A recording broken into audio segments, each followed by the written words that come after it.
Hello, how are you, Mr. C? How is everything?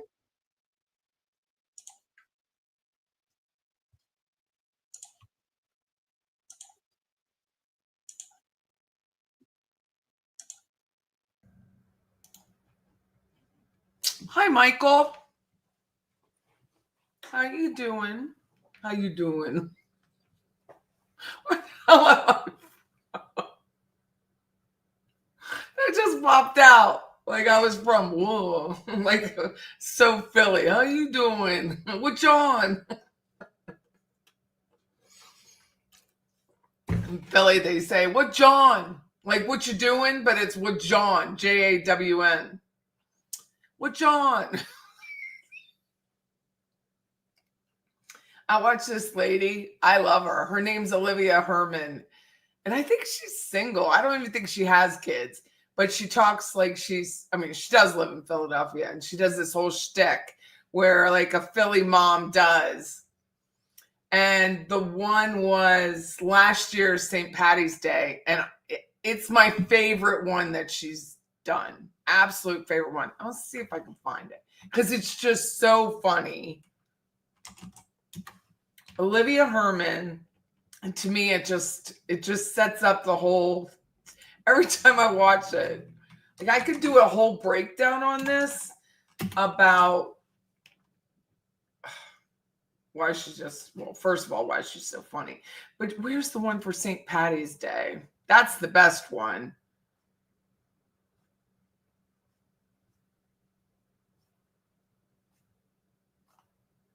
Hopefully I'll be able to find it. And everything is like, yeah, she put out they say beautiful. They don't say beautiful in Philly. I'm stereotyping, but it's beautiful.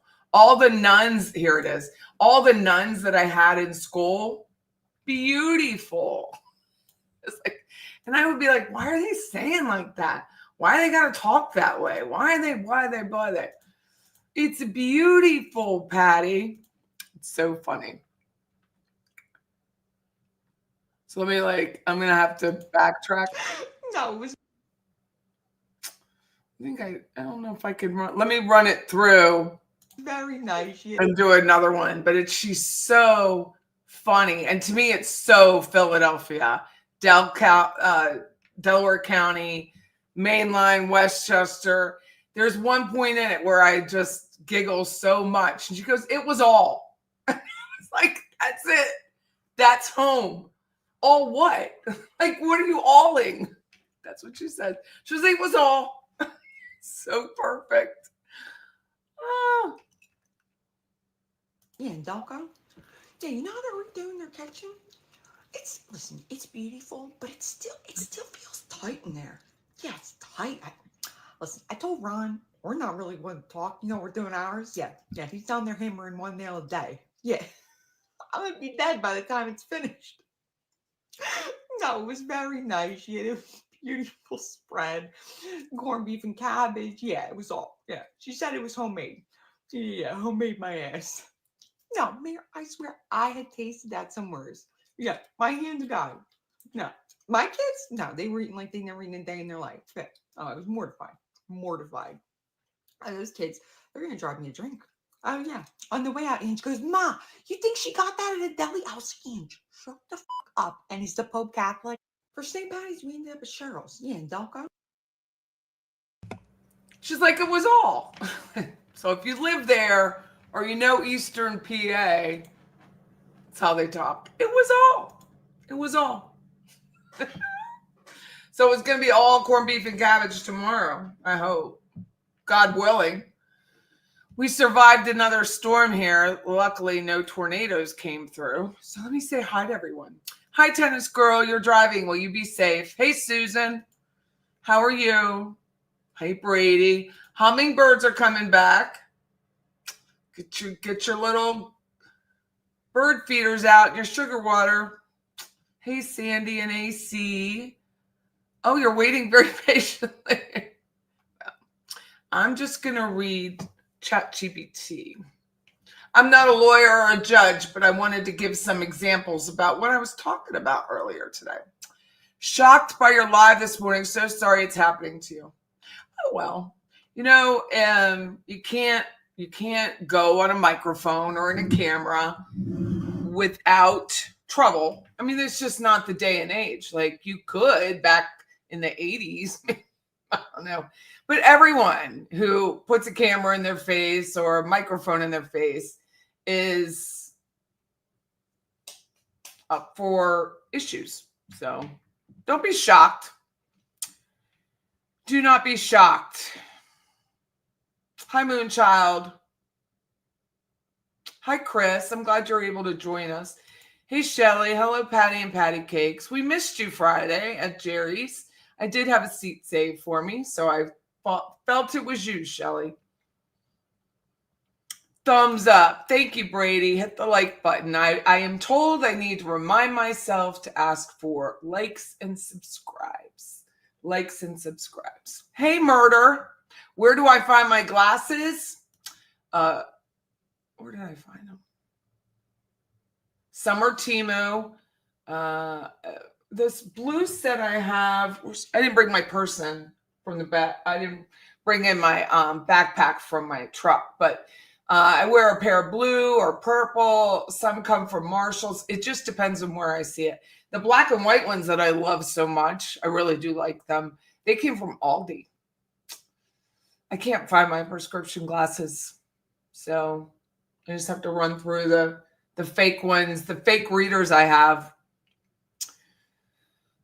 I hope Patricia is having a great birthday in Ireland, right? How fun is that? I submitted an offer today for a house I showed yesterday, and the agent is in Ireland right now. She just kissed the Barney stone.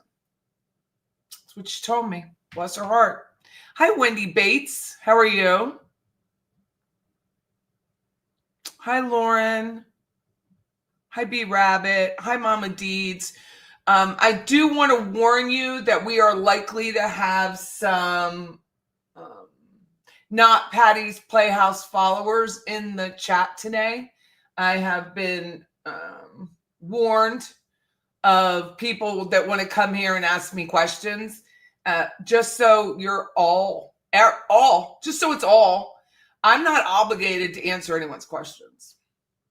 And I am going to hire an attorney. I have an attorney. Whether he'll handle this or not, I'll find someone who will. And I'm not obligated to answer any people's questions that I don't know their full name. So just a blanket statement.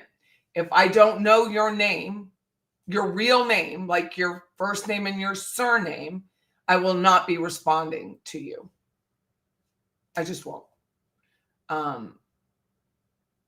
I've had to ban a couple people from Reddit because they're not just asking a question about me. They are forcefully asking a question and then coming up with, well, I'm a Trump supporter, so that must be why I think the way I do.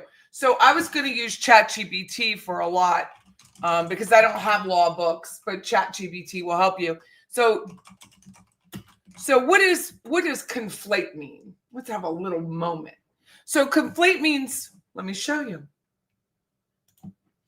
Conflate means to combine or mix two or more ideas, concepts, or pieces of information into one, often resulting in confusion or a loss of distinction between them.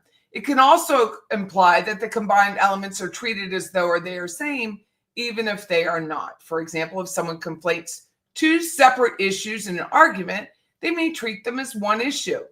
Whether I am a Trump supporter or not has nothing to do with the fact that someone said I work as an unlicensed person or that I might be a nursing assistant, but not a nurse. Okay, that's not how that works. So it doesn't give a flying Fuji who I vote for. It's not an analogy. It's not a metaphor. You're conflating because of your own ignorance. And so that's my response.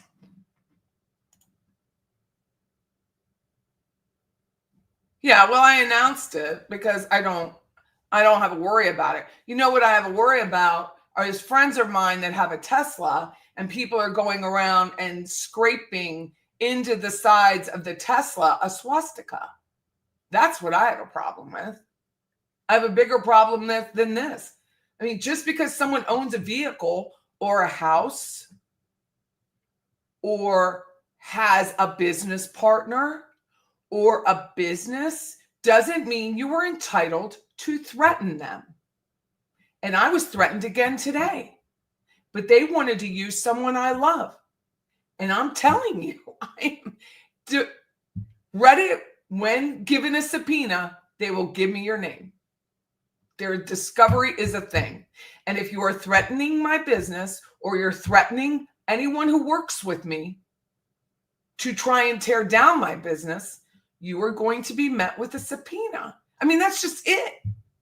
I am not that person. So I found I don't know if I'm going to find it again, but there was a great post that Elon, let me get back to X, Elon had today. And I think, again, there's some conflation here about what people believe is legal and what is actually legal. And then they believe their response instead of their actual response. Let me see if I can find it. And it had something to do with being a warrior versus being a bystander. Let me see if I can find it. It was just an image. Let me do Elon.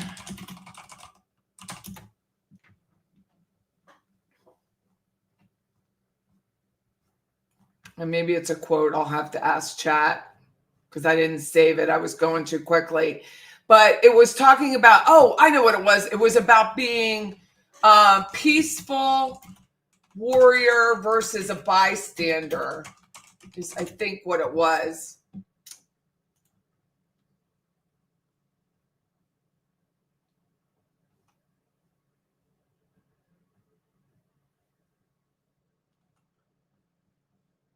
Thou shalt not be a victim. Thou shalt not be a perpetrator. Above all, thou shalt not be a bystander.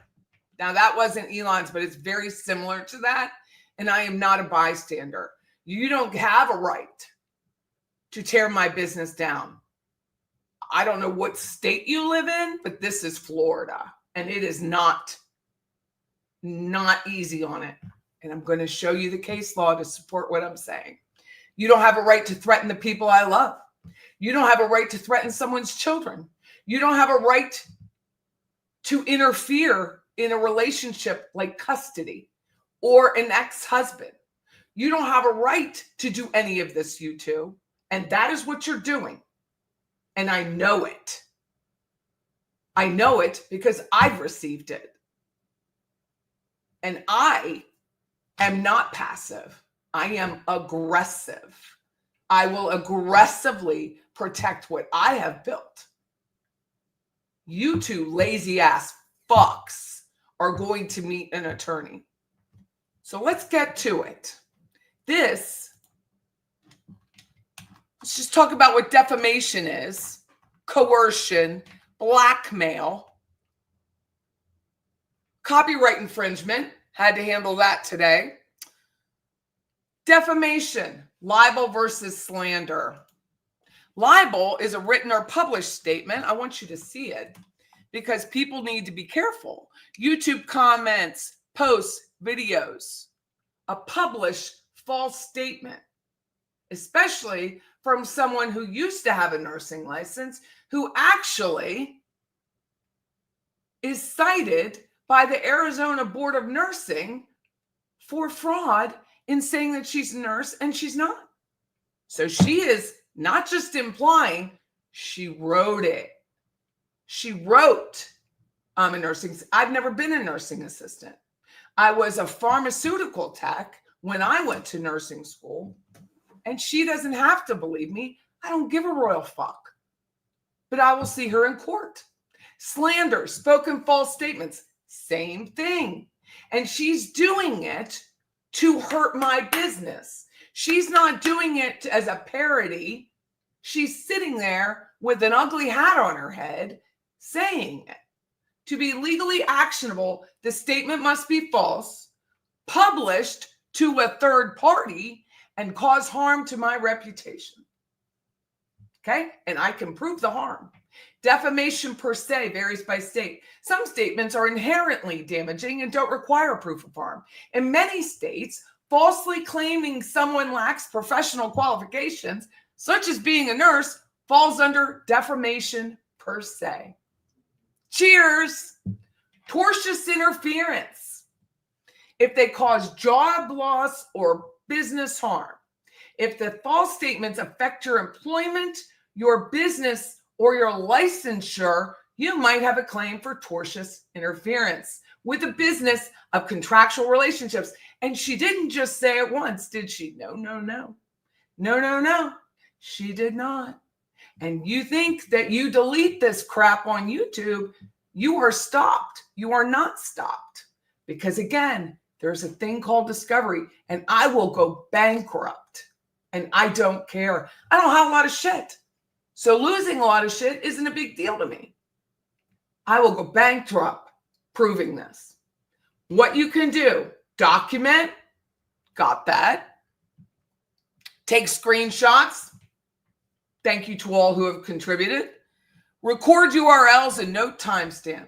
Send a cease and desist letter. Well, I made a video, and now she's going to get a cease and desist letter tomorrow. A formal legal demand may stop the false statements. Report it to YouTube. That's coming after I finish this. If the statements violate harassment or defamation policies, you can report them.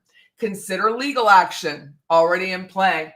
If the false claims damage your reputation or livelihood, consult an attorney. Been there. Let me know if you need help drafting something specific. I love ChatGPT. Now let's see. If the person making such threats could be violating multiple laws depending on the exact wording, intent, and jurisdiction. So I wanted to know, here are the most relevant legal violations they may be committing. And this was under if they threaten someone's business or business partners or employees. Yes, because they have so many secrets to tell. So they're doing extortion, okay, and threatening people I'm in business with. If you think I'm not going to lie down in the mud and work to fix this, trust. I will get very quiet. Trust me. It will all be through an attorney, and I will absolutely go bankrupt. I've already told my husband, prepare to mortgage the property because I will go to the mat. The person making such threats could be violating multiple laws. Some are elephant. Depending on the exact wording, intent, and jurisdiction, here are the most relevant legal violations they may be committing. If the email contains a threat to ruin your business partner, unless the recipient does something like a 24-hour notice, it could be extortion under state laws. You cannot send an email in the United States with a 24-hour notice attached to it saying that if I don't do something, you will tell all my secrets, which is why, bitches, I already tell my secrets so that you don't have anything on me.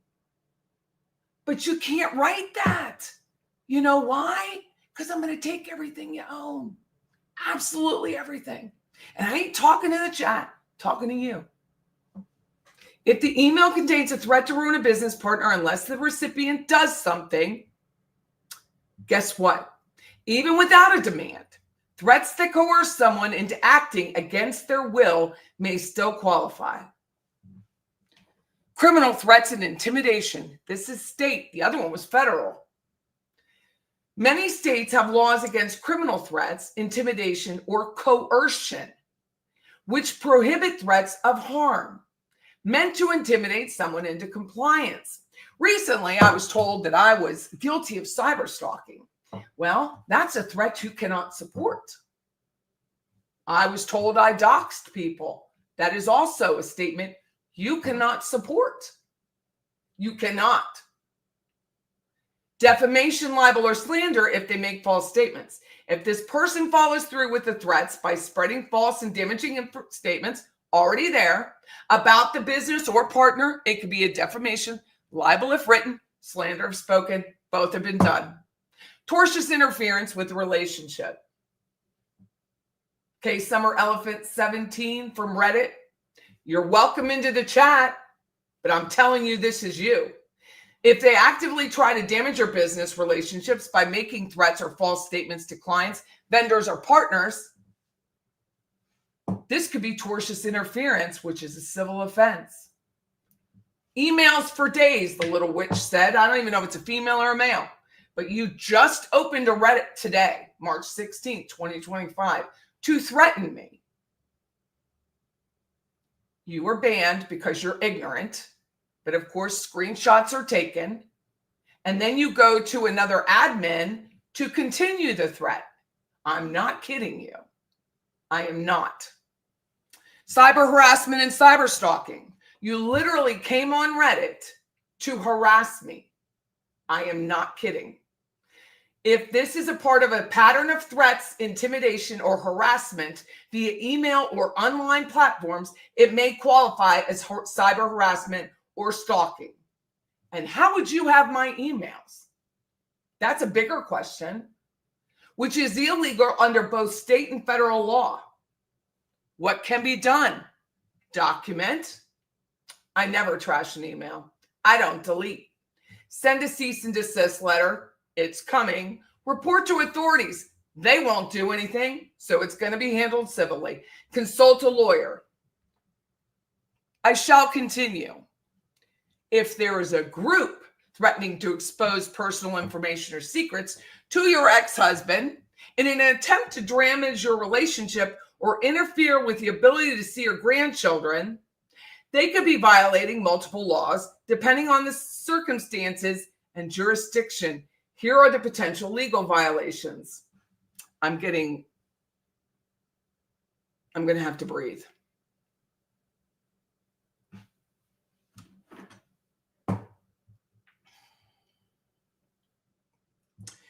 If they are threatening to reveal personal information unless you comply with a demand, this falls under blackmail or extortion under state laws. Extortion does not require a demand for money. It can include threats to ruin relationships, jobs, businesses, children, grandchildren, marriages, coercion, and criminal threats. If they are using threats to manipulate your actions or decisions, they may be committing coercion or criminal threats under state law. If the threats are persistent, intimidating, or cause distress, they could be charged under harassment, cyber harassment laws, if done online or via electronic communications. Many states have laws against online harassment and intimidation, especially if the threats are repeated. Intentional infliction of emotional distress. If the threats are extreme and cause you severe emotional distress, you may have grounds for a civil lawsuit or intentional infliction of emotional distress. Even has its own acronym. If they spread lies to your ex-husband or others that damage your reputation, this could qualify as defamation, libel if written, slander if spoken. Tortious interference, once again, with family relationships. Some states recognize tortious interference with parental or grandparent relationships, meaning they would be liable for intentionally damaging your concerns. What can you do? Document, cease and desist, file a police report, but I know where that's going to go. Seek a restraining order, consult an attorney. I'm really close to the restraining order. I am. Because anybody that you send to me to hurt me, you're responsible for, because that's how that works in Florida. If the situation is escalating, it's essential to take action before they follow through with the threats.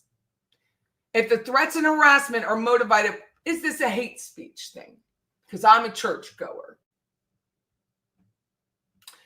Yes, if the threats and harassment are motivated by race, ethnicity, religion, gender, disability, or other protected status, the actions could potentially be classified as a hate crime.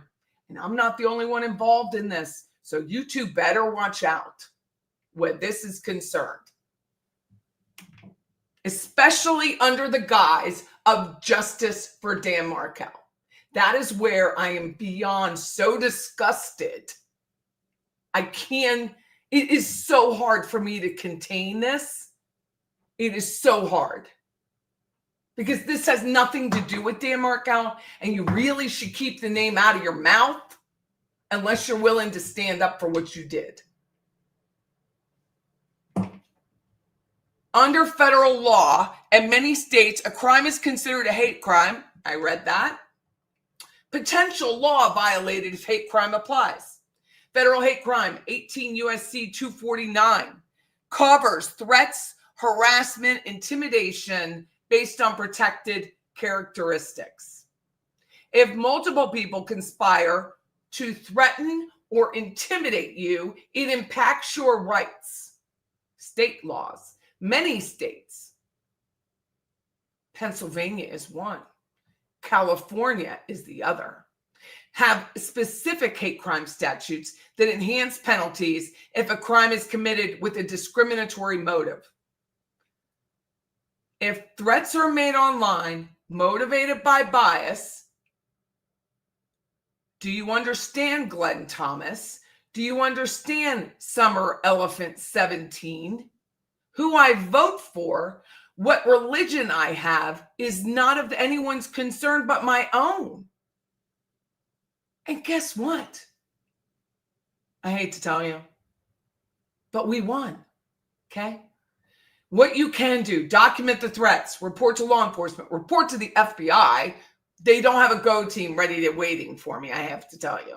Consult an attorney, already done. Are there similar cases in Florida where the victim went to court to pursue a defamation case? Now, these are all famous lawsuits. CNN versus the Navy, they lost a ton of money. Defamation via against the Pulitzer board, I'm not Pulitzer. Proposed changes to the Florida defamation laws. If it's a published thing, it can be easily disputed that you will have to take it down. I'm working on that with YouTube. I am working on it. But even if it's taken down by YouTube, I still have it. So you can't, as you traditionally do, YouTube, go back and take it down and edit and do whatever to make it sound like you aren't such bitches when you are just bitches. Okay?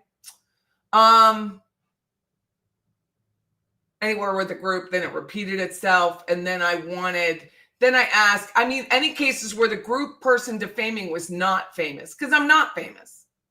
And they're not famous, even in their own minds.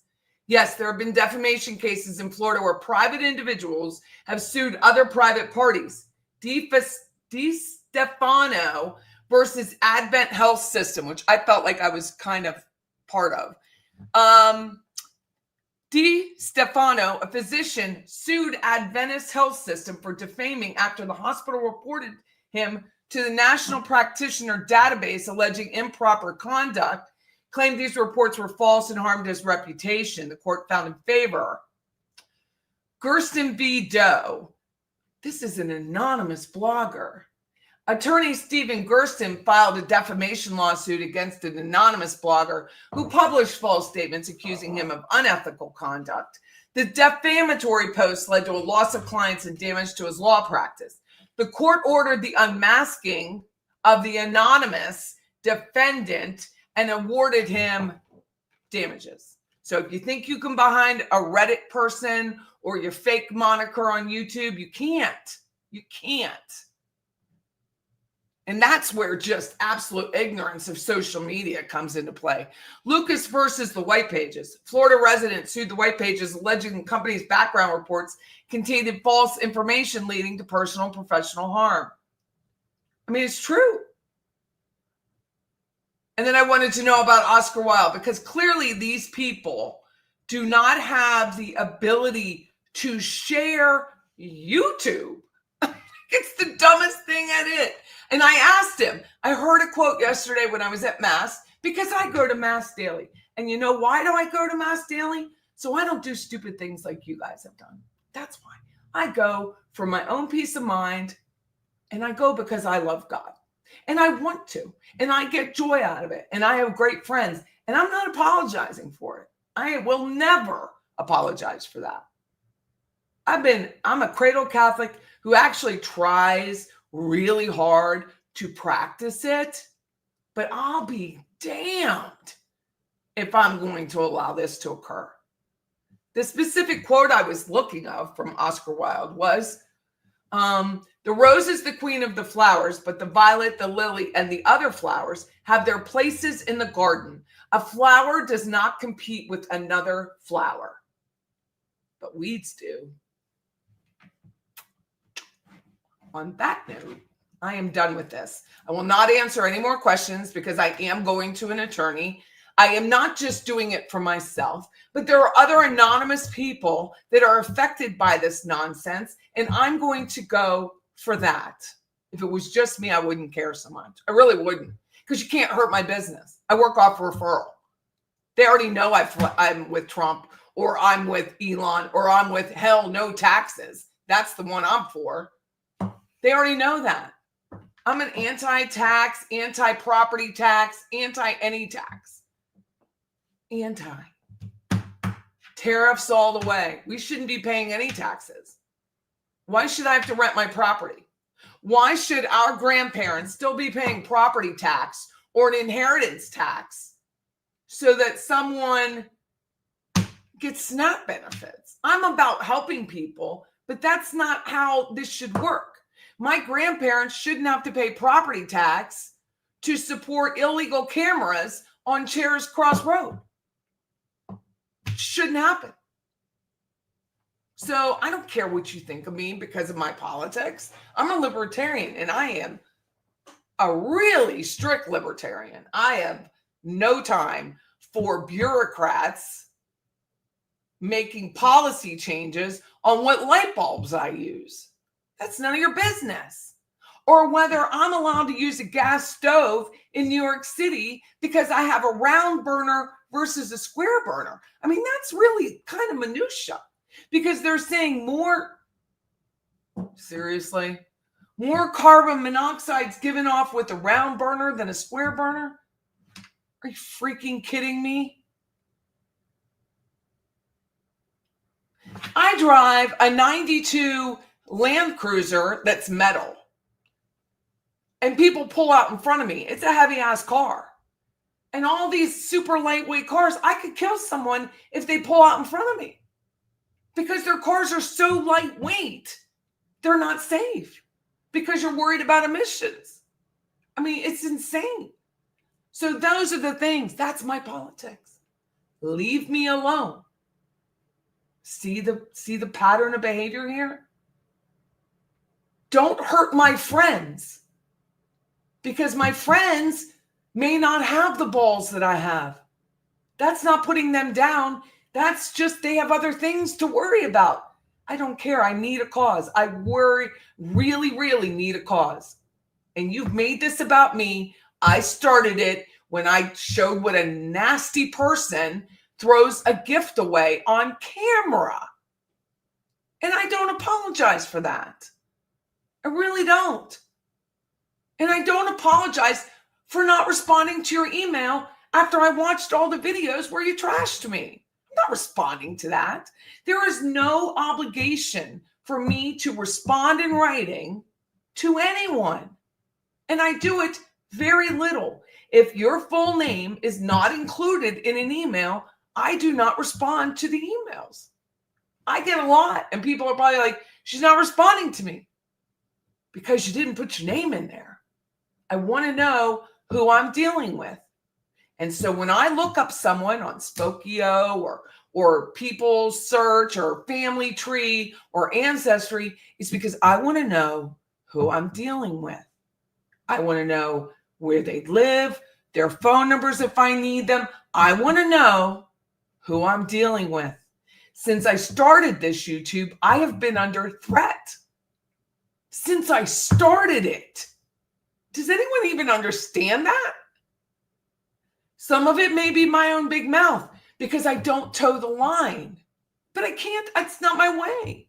I will never toe that line.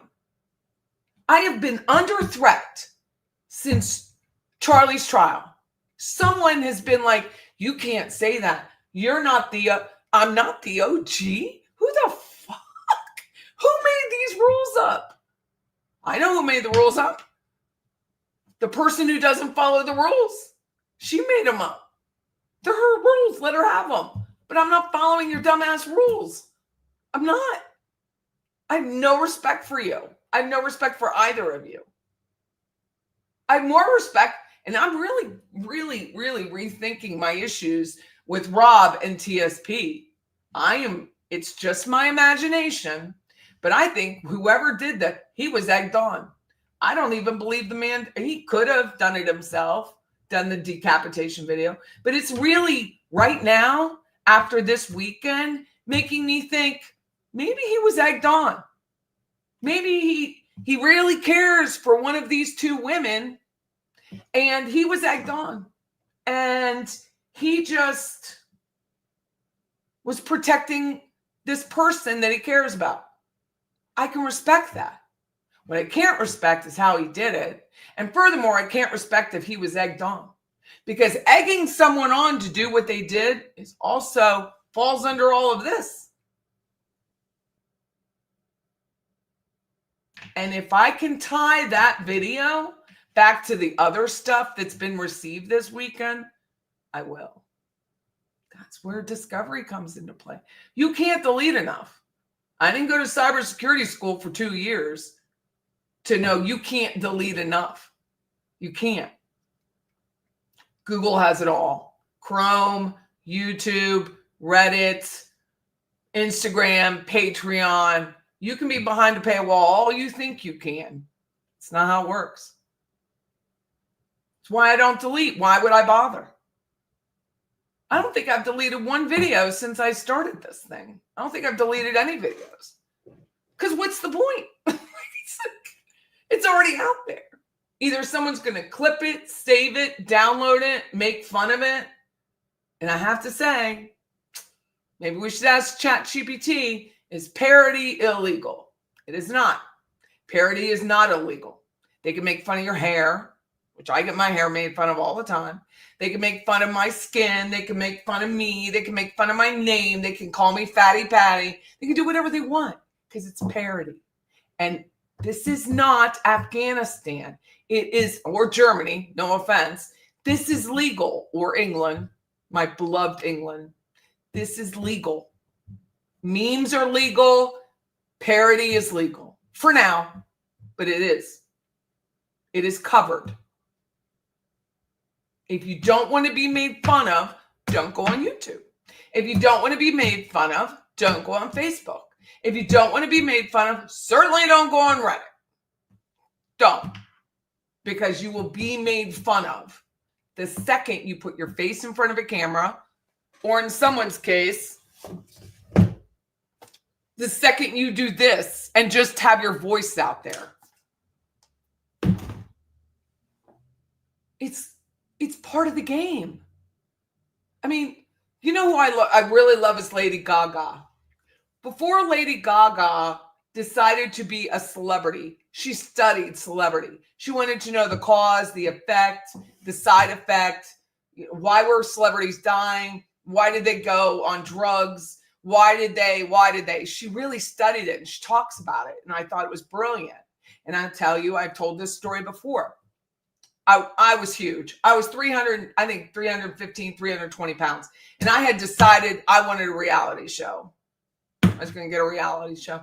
I wrote this script to Pytown, which is the production company for TLC.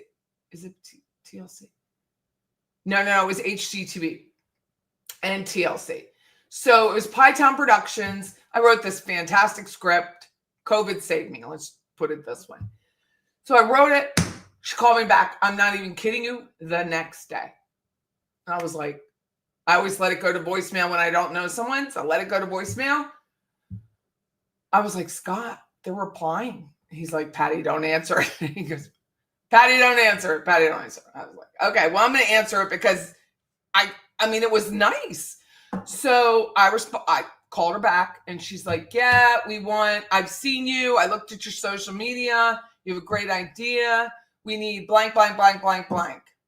And I'm not kidding you. 2 days later, everything was shut down for COVID. Production was shut down. Everything was shut down.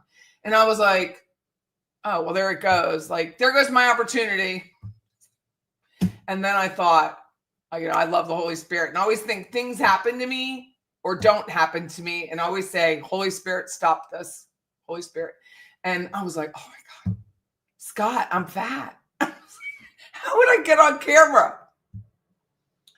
And then I was like, Scott watches a lot of reality show. I don't even watch it anymore. I watched Real Housewives, the Orange County, the original, and Atlanta. Those are my favorite. Nene, I was like, I'm going to be a white Nene. Like, that's just going to be me. That is my, I want to be her. Because I love her so much. She's so funny. And then I realized everyone's in tax court. Like, everyone's going to court. Everyone's getting a divorce. Everyone's being called out. Like, everyone is exposed. And I was like, no. Holy Spirit, stop me. And then, I'm not going to tax court. But it's just so funny. Like, I stopped myself from that option.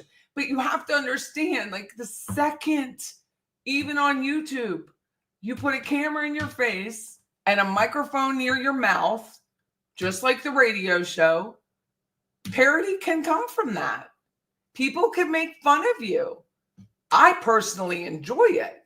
You know why? Because it helps my algorithm. I would hope people think, my best thing is I made someone laugh today. So even if I'm not a part of that parody and I made someone laugh, I'm happy about it.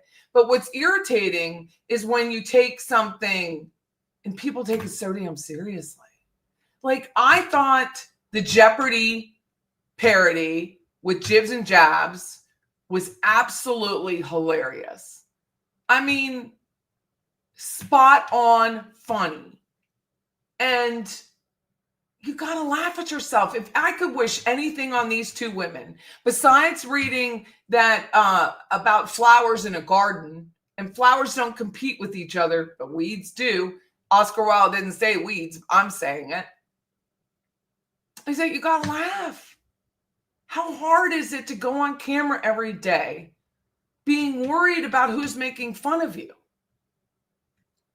I'm like, thank God people are making fun of me. That's what I want. That's you, Dolly Parton. I'm not going to complain about the heat. I wanted this my whole life. I didn't want this my whole life, but let's pretend. I'm not going to complain about parody or memes or making fun of my voice or my hair or my makeup or my glasses or anything about me. I'm not going to, I don't complain about it. My husband is like, I can't believe that I said, Chris, it's funny. He's like, you think it's funny? I said, Chris, I take it from the intent it was offered. If the intent offered is hatred, like you're not a nurse, you're barely a nursing assistant, that's not nice. If you're making fun of me and the intent, I don't know Jibs and Jabs, but I gotta think that they're so freaking witty. Like, who would be upset with that? You two are trying to make people feel bad for offering a lighthearted take on the stupidity that has occurred the last 6 months. And that's on you. That's not on anyone else. You're literally saying if certain videos aren't brought down, you're going to go do A, B, C, and D, E, F, G, H, I, J, K. I'm like, who cares? I'm not removing a thing. Because the second I remove one thing, you're going to want another thing and then another thing. And I'm just not going to be a party to it. You can threaten me all you want. I don't care. One lives 1,000 miles away from me. One lives 3,000 miles away. But when you mess with my business and my business license, that's very different. Very different. That is when I become a pit bull. And if you want to make me feel uncomfortable, times it by 30. There is no question that the giggles will end and the blue-backed paper will come to you. I am not kidding. So you know, you can do what you want. You always do. 5 o'clock tomorrow, it's your deadline. You either publish something in writing on your YouTubes, or you get on a video hiding your dumbass face just like this, and you say she has a license. She is not an unlicensed nurse. I know one of the times that she said it was when I said I worked at the jail, and she said I couldn't work in the jail. It's illegal for me. What the fuck are you talking about? It's illegal for me to work in the jail. What are you saying? You have literally no idea. Literally no idea what you're talking about. And that's why you should shut up. If you don't know the topic, or you're not willing to research a topic, you probably shouldn't speak on the topic. You know what I'm saying? And I am a good researcher. So I really, really try to not speak on it. I have no idea what Erin does for a living. And I don't think Kathy, what's her name now? Higman, doesn't, Monkman's easier, does anything for a living. I think she's retired and she should be. She's almost 67 years old. Have at it. Enjoy your life. But leave mine, my business, and my friends' lives alone. No one doxed you. No one told you where they lived. No one's showing your house or your address. That's your job, Fancy. You're the one who announced that Wendy was moving. Why'd you do that? Someone had to tell you. Why did you do it? And then why would you literally put in writing that I helped to murder her? Why would you do that? You think that's not going to come back to you? Because it is. But why would you do that? Why would you do that to those boys? Now, once she moved out of the house, I sure as shit made fun of her apartment because it was dirty. And that's what I do. And luckily, the realtor removed the picture of the shower. They should. It's not going to sell your house, okay, when you have dirty stuff and you have stuff hidden behind your pillows. That's just the facts. But why would you do that? Why did you highlight she was moving? Law enforcement probably knew. Markel's probably knew because I believe Dan's sister handles the trust. So why would you do it? And then you do it, and then someone highlights something about you and you get all offended. I'm not saying what you did was right or wrong. I don't really care. It's not my house, not my life, and I'm not an unindicted co-conspirator. But I'm questioning you because you highlight where she's moving to, and then for whatever reason, you get super sensitive when it comes to yourself. I wonder why. Why would you do that? You know, if you were coming to the trial, I'd ask you to your face. And I'm sure John Lauro won't be too close away. I'm sure he'll be nearby. But again, I'm going to tell you, if John Lauro already knows where you live, he probably already knows where I live. He probably has all of our data. Because if one thing I know is for sure, and I know it from Rash Bomb and the look on Donna's face when she saw me, they already know who we are. They knew who my buddy Erwin Jackson was when he walked into the courtroom. And they asked him to leave because they thought Erwin Jackson's going to call out in the gallery. The man's a PhD. He's a bazillionaire here in town. He has no time to call out Charlie Adelson. Stop being ridiculous. You're not that important. Delusions of grandeur are a thing. And I'm not a DSM-6, whatever it is today. When I was in school, it was DSM 3 and 4. I believe it's 6 now.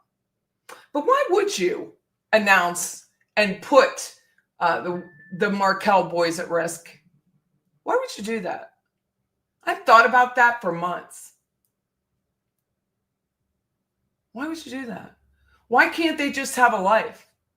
Why would you announce that they're moving, when they're moving, that they did move, Why can't they just play sports like normal kids?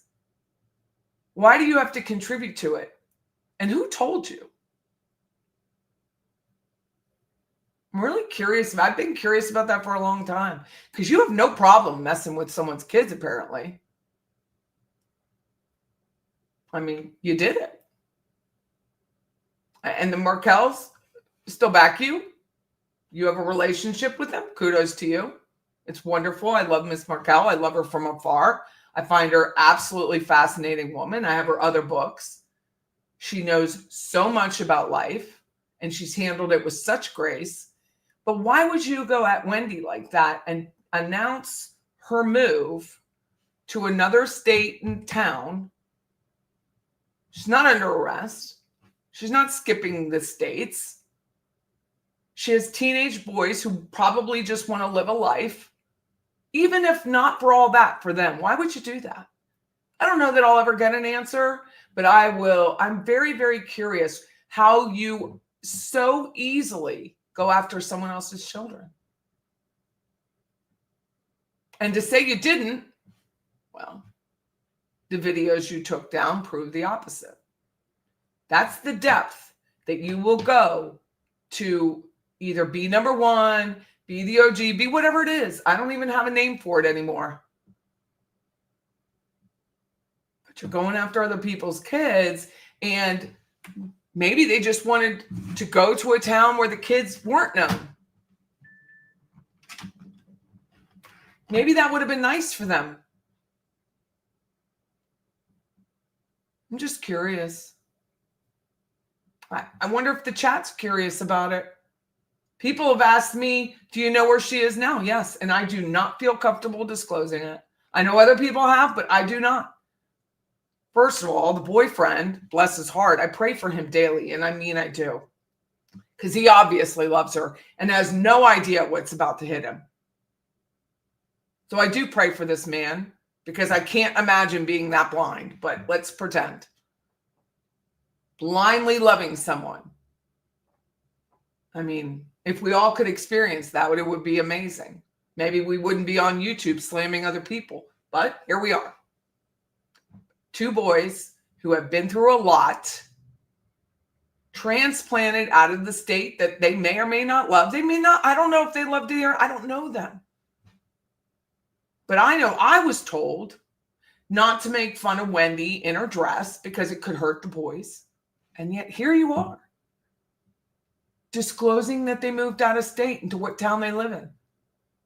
I don't know. It just seems odd to me. A person who so loves justice and is so deep into justice and the Markel legacy, that you would put the boys at risk. It's very odd to me why you would do that. And then why you would just hurting other people's children. Well, and maybe we'll find out in Discovery. Maybe we will. So I'm going to go to the chat now.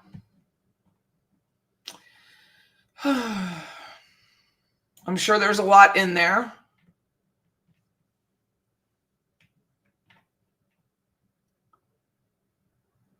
Oh, horse with no name. Here, let me get a picture of this. Thank you so much. Horse with no name must be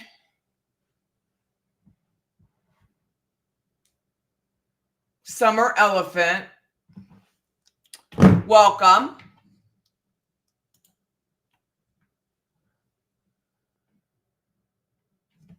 Here you go.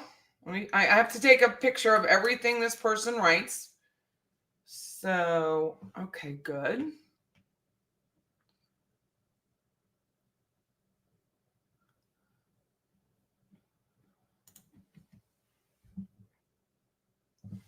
Please do not mute them or remove them. I trust Patty to operate me and sell my home. Thank you. In California, there are more Teslas than any other cars. My neighbors all have them in multiple.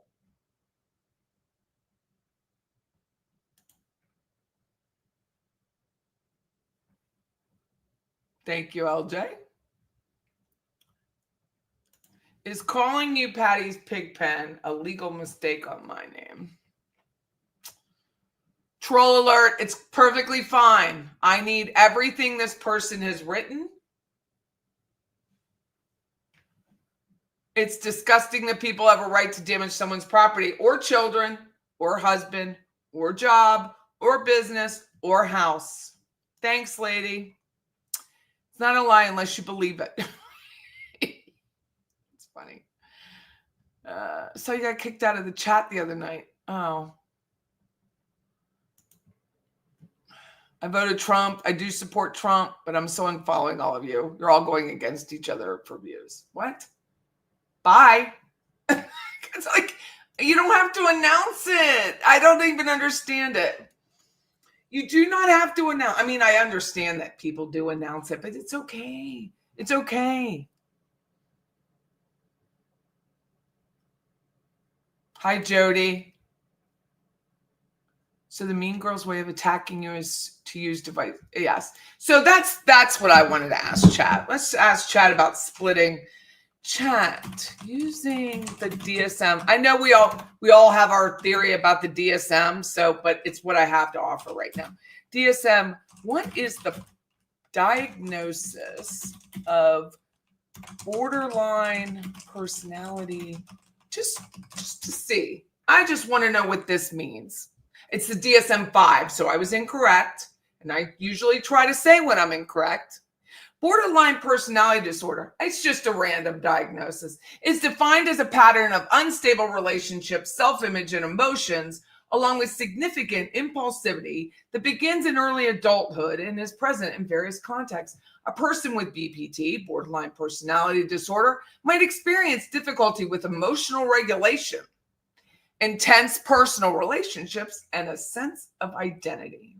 Frantic efforts to avoid real or imagined abandonment, a pattern of unstable and intense interpersonal relationships, identity disturbance, which means markedly and persistently unstable self-image or sense of self, impulsivity in at least two areas that potentially self-damaging: spending, sex, substance, driving, binge eating, recurrent, I'm not going to say that word out loud.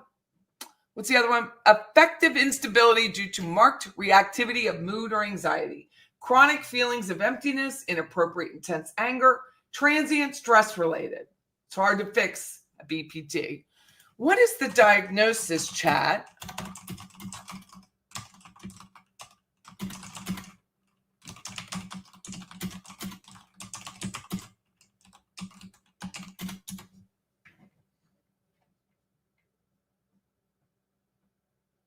Shocking.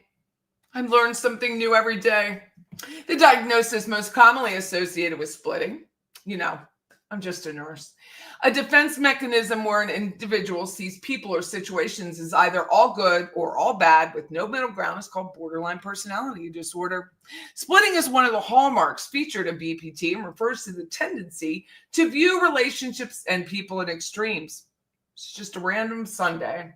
Often switching between idealization and devaluation. This can lead to turbulent and unstable relationships. Unstable interpersonal relationships. People with BPD may have difficulty maintaining balanced views of others, seeing them as either completely wonderful or completely terrible. Intense emotional reaction and rapidly shifting opinions about people, leading to frequent shifts in relationships. Idealizations and devaluation. Initially idealizing someone, thinking they're perfect, only to later devalue them. Splitting can cause significant distress in relationships, as individuals with BPD may react in extreme ways to perceived slights or abandonments. What is it when you have three friends and the one that may have BPD tries to create a triangulation and split the two friends?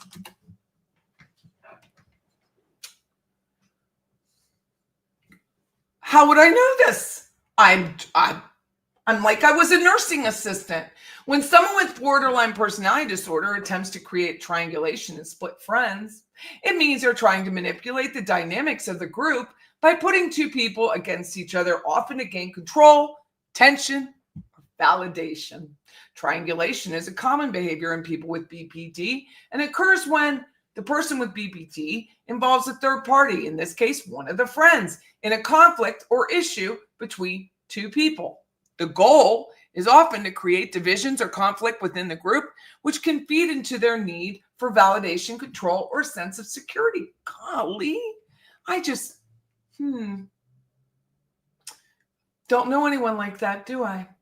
They may idolize one friend and devalue the other to create tension and make themselves the center of attention to manipulate outcomes in their favor. How this works. Idealizing one friend, the person with BPD may praise or overly depend on one friend, making them feel special or like they have a closer bond. Devaluing a friend, they may start criticizing, gossiping, or portraying another friend in a negative light to the first friend, which causes distrust. If only I had an example. Fostering conflict. By doing this, the person with BPD may create a rivalry or conflict between friends, making them feel like they must feel sides or insecure. I'm going to have to go back in time. The triangle, ultimately, the person with BPD can draw the two friends into an emotional triangle, either by manipulating their behavior or setting them up in acts and ways that create division. This behavior can be exhausting for the people involved, as it undermines trust and creates instability in relationships. The person with BPD, borderline personality disorder, may feel a sense of control when they send, random emails over the situation, but friends may experience emotional distress, confusion, or frustration, and downright terror. Terror is often a result of this triangulation. Clear communication. Talk to each friend directly and avoid discussing the other friend in a negative way. Maybe not hitting send. Maybe if you didn't hit send, just think about it. Set boundaries. Encourage professional help. It can be tricky to situation to navigate. I don't know anyone like that. I am not a physician. I am not a psychologist. I'm not a PSYD. I am a nurse. I am not a nursing assistant. Never been a nursing assistant in any state. I don't know. Just curious to me. Thank you. Oh, thank you. Hey, Ms. Libertarian, what do you think of Trump starting a children's cancer charity? I don't know what that has to do with this, but I'm going to keep taking a picture because you've been asked to stop. So the pictures are really important to me, and so is discovery. Hi, Becky. Let's have a good chat. It's dreary here. Oh, I'm sorry. 2 days of rain. Go on, Patty. I love how educational your channel is and how fabulously festive you look. Well, thank you. I can read. Chat. So many people don't understand Trump or what he's doing, and that the good generals in our military. I know several. I was former military. I was shockingly former military. I did work on C-130s as an aircraft electrician. Yep. I am not a one-hit wonder. I've had multiple careers. My hair's hanging in the back and it's driving me crazy. I too have lost hair, and I work to save what I have. Florida does not mess around. In Michigan, you get a slap on the wrist if you forged a check endorsement. Florida, you get 3 years. Well, that's if they actually, do anything about it. Thank you, coercive. Thank you. We're talking about hypothetical people, Faye. Hypothetical for now. Hi, Margaret. How are you? I know.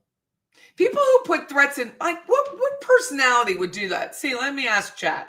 What personality disorder would put threats to people's families and businesses in writing. I don't know that there is a personality disorder. There is. Thanks, murder. The behavior of making threats to people's family and businesses in writing could be associated with several personality disorders, depending on the specifics.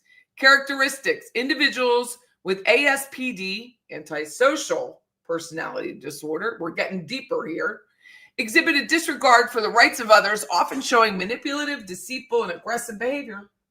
Keyboard warrior, they might use threats, intimidation, and other harmful tactics to control or harm others. Making written threats to harm someone's family or business could be a manifestation, I'm trying not to laugh now, of the individual's lack of empathy, impulsivity, and disregard for social norms and the law. Here you go. Even deeper. Narcissistic personality disorder. Characteristics: people with NPD tend to have an inflated sense of self-importance, a need for admiration, and a lack of empathy for others. They may use threats as a way to assert dominance or protect their fragile self-esteem. Relevant behavior. I could do a commercial on this. I actually have my commercial voice going. Relevant behavior. If someone with NPD feels slighted, criticized, or rejected, they may resort to aggressive tactics, including making threats to regain control, telling you to remove your videos and take down your comments. The threats might be aimed at intimidating or manipulating others to maintain their superiority. Superior? Really? Or avoid perceived humiliation. I'm going to take this and frame it.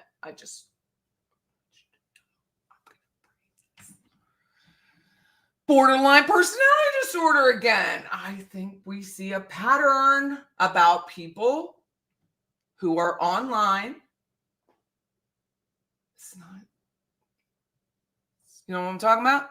Histrionic. Number 4. Characteristics. Individuals with HPD are often excessively emotional, attention-seeking, and may use dramatization to manipulate others into giving them attention or validation. Relevant. While threats to families and businesses are less common, someone with HPD may engage in attention-seeking behaviors and use threats or dramatic language. I like that term. To gain sympathy or control over others. Oh, it's getting better. We're getting really deep. There's 5. Who knew? I didn't know there were 5. I've never asked ChatGPT this question. I'm learning. Paranoid personality disorder, or PPD. It's almost like Patty's Playhouse, isn't it? Individuals with PPD often harbor unjustified suspicions about the motives of others and may interpret harmless action as threats or slights, like a parody. Shocking. We're going to play those parodies in a little bit because you know I love them. Relevant behavior. In some cases, individuals with PPD might make written threats based on their belief that others are conspiring against them or trying to harm them in some way. The threats might be made out of desire to protect themselves from perceived enemies or rivals. Conclusion. The specific disorder that would put threats to people's families and businesses in writing is likely antisocial personality disorder, as it involves behaviors such as manipulation, intimidation, and a complete lack of regard for others' well-being. However, narcissistic personality disorder, in case you're here listening, I think this is important, and borderline personality disorder could also potentially lead to threatening behaviors through usually driven by different emotional dynamics, a need for control, a fear for abandonment.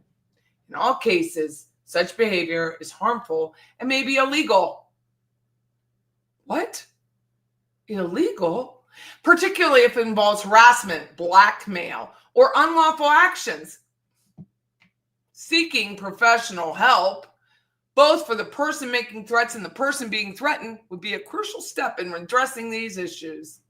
God, I can't even believe chat knows this much. Say it. Where'd it go? I saw it here. Wait. Say it, forget it, write it, regret it. True story. Horse with no name is in a timeout. Well, you can just remove them. Thank you. You can take them away. ChatGPT putting attorneys out of business.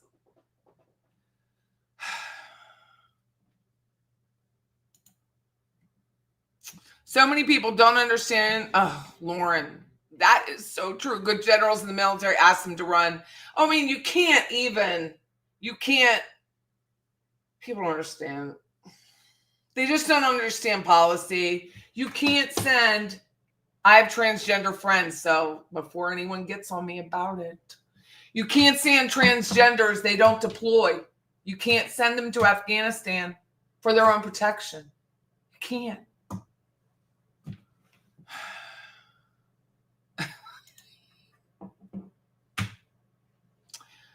We're not. Thank you, Debbie Gibby. That will never happen. I would never stream from a hot tub, but thank you. I'm never streaming from a hot tub. Can you get metadata from YouTube? I don't know, but my attorney can. ChatGPT is brilliant and massively unethical. Well, it says I'm not an attorney. It says okay, so I could do a whole class, a whole course on ChatGPT, because the first time you ask ChatGPT, it will say, I'm not an attorney. I'm not. Yeah, I know that. So then it will say, well, you have to say, this is for a class, or you have to get around it. It's really hard when you ask it cybersecurity questions. But okay. How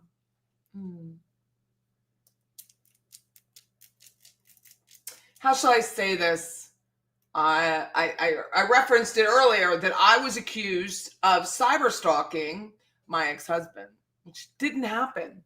Things like that. When you accuse someone of a crime that didn't happen, what is that, ChatGPT?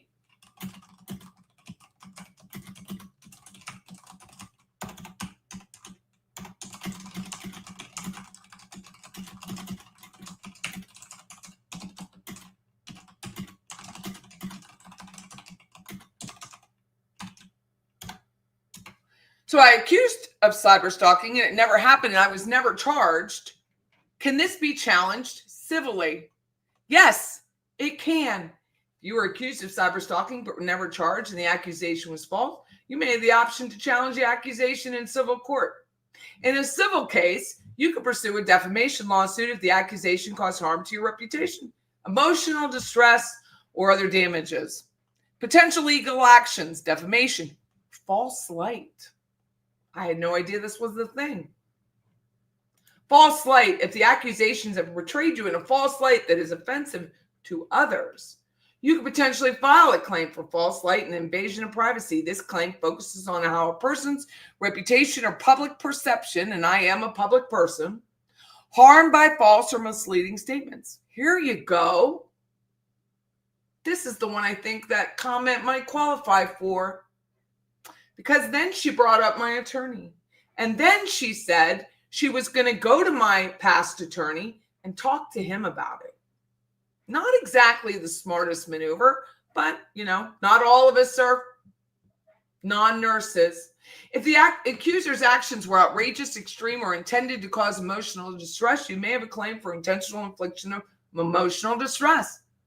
This would be applicable if any of the actions of the person making the accusation were so severe they cause you significant emotional harm.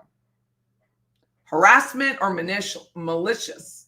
If you were subjected, which I was not, to legal or other actions, but I want you to understand, if you write me something, you put it in any platform, whether I'm a member of it or not, I don't have to be a member of the platform for you to write stuff that I feel is defaming me, libeling, slandering me, slandering people I love, slandering my business. Just so you know, just proof of falsity. You would need to demonstrate, which easily done, the accusations of cyberstalking were false. You cannot do what you all are doing. You think you can because one lives in California, one lives in PA. You think you can do whatever you want, but you can't do it. You can't. You're using an email to do it, which is another problem. Burden of proof. I can prove it. Steps to take. Consult an attorney. Statute of limitations. Well, guess what? It just happened last week. So I think I'm good.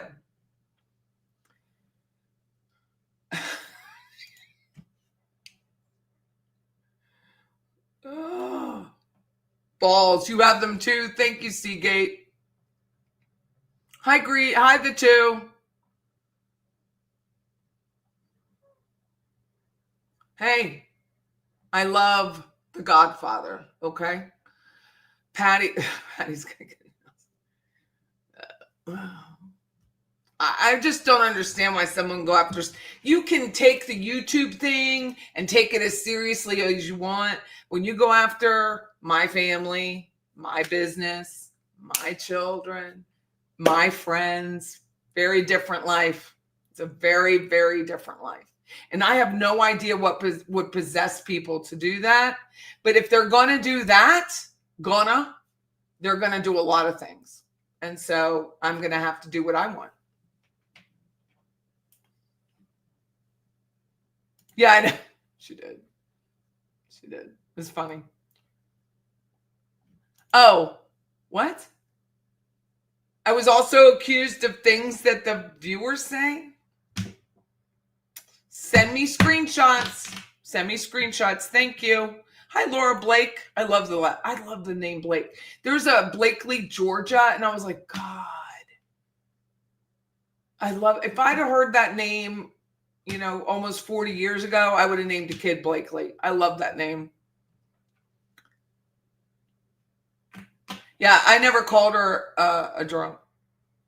So I guess the thing was, day after the meetup, they said there was a video where I called her a drunk. That never happened. Never. More defamation. Thank you.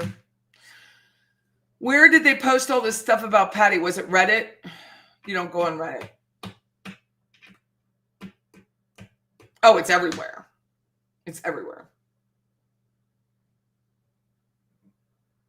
Thank you, Indy Nana. I appreciate it. And the only reason I brought up politics is somebody was trying to bash me. That's all.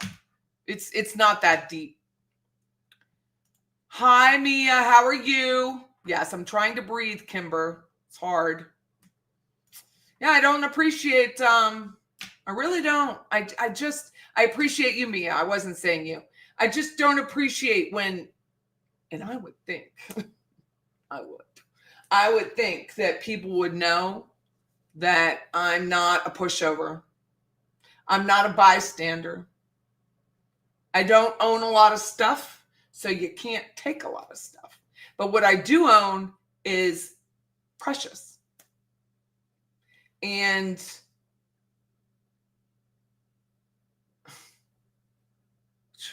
just trust. I'm going to bright and early tomorrow. And if I will find an attorney who wants to make a name for himself, I will. Thank you, Brady. You avoid Reddit. Well, actually, our little community, it's funny. People don't think it's funny because it's about them maybe, but you've got to not, and I mean this in general. If anyone has a YouTube channel, if anyone writes a blog, if anyone's on Facebook, I beg of you not to take yourself so seriously. I beg of you, please. It's not that deep. It wasn't our family that was killed 11 years ago. And even I have a family member whose father was murdered. So it's not undone to me what happens to a person whose father was murdered. But you guys come at me, bro, and you don't even know what has happened in my life. You have no idea. Yes, do I appear like I've lived a charmed life? Stop it. I mean, because I laugh. Like, you've got to laugh. I'm sure that both of all these people, I'll use Olivia Herman's all, have families that love them and like them and friends and want. Enjoy those people. People say things to me now because I do announce that I go to mass, and they'll be like, well, that's a little much. I'm like, it's a little much for you. It's not a little much for me. It's something I truly enjoy. And it's, whether you believe or not, that's the love, that's the beauty and the freedom of being a libertarian. I don't care. I care about the people. I don't care their opinion. Does that make sense? Like, you have your opinions, I have mine. We all grew up differently. I grew up in the North, you grew up in the South, East, West, whatever that is. It's fine. It's when you infringe on me, my lifestyle, my home, my business, my family, my friends, that I become irate. But I don't become violent. I don't set a movie out with a threat against your life. I don't do that. I'll just consult an attorney. It's the only thing I have. It's the only thing I can do to protect whatever little bit of reputation I have. It's all I got. It's all any of us got. You know what? I have my honesty. That you can't take away. I don't care what you think. Oh, well, thank you, Kimber. And I would have to ask if anyone could say a prayer for, and just in general. But I know Kimber, there's family members of her going through medical crisis.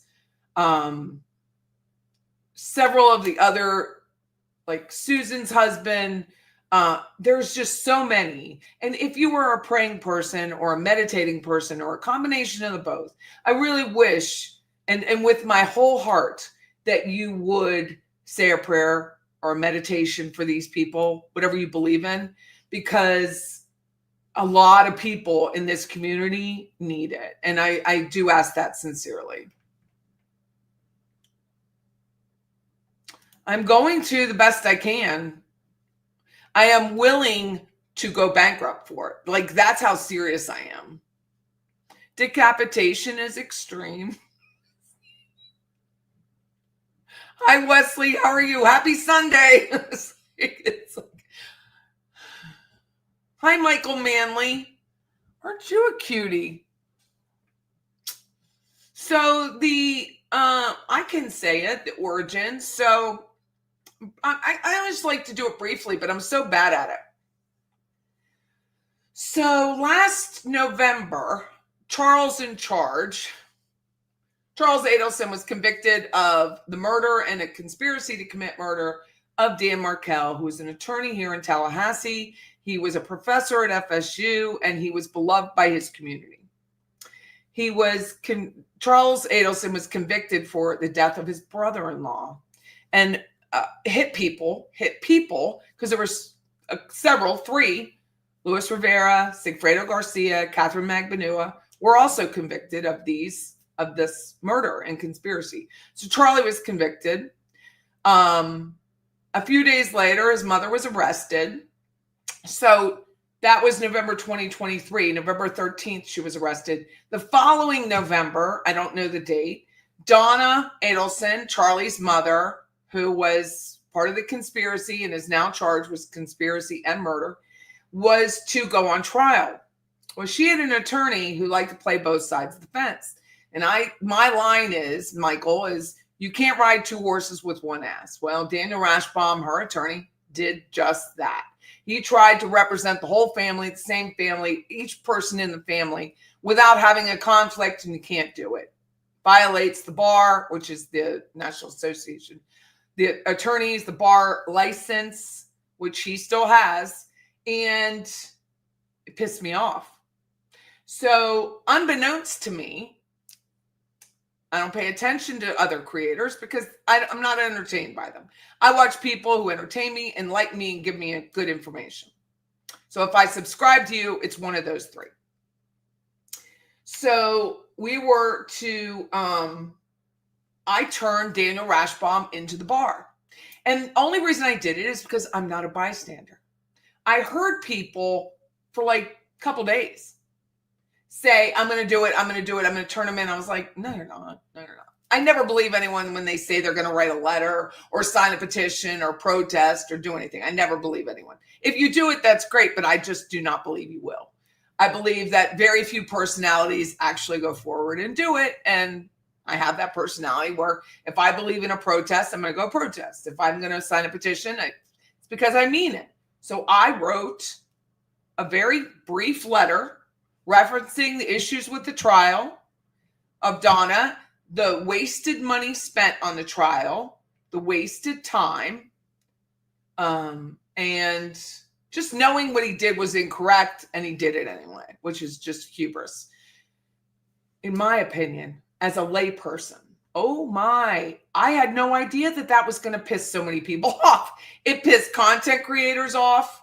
It pissed people who were lay people off. It pissed attorneys off. Like, it pissed a lot of people off, especially attorneys. Like, I was called ridiculous, immature, stupid, all by people who live in this town and are attorneys, because they were like, lay people can't. What do you mean lay people can't make a complaint? You have a public license given to you by the state of Florida. What do you mean you can't? This state isn't like many other states. So many other states, you may not be able to make a complaint, but in this state, you can. I'm not an attorney, but I'm well-read. So I verified I could make the complaint, and I wrote the complaint, sent it in. I don't know how much longer afterwards, but they wrote a complaint. The bar wrote me back in a beautiful letter, and it said, thank you so much for your complaint. We're already aware of the situation. We have our own investigation going.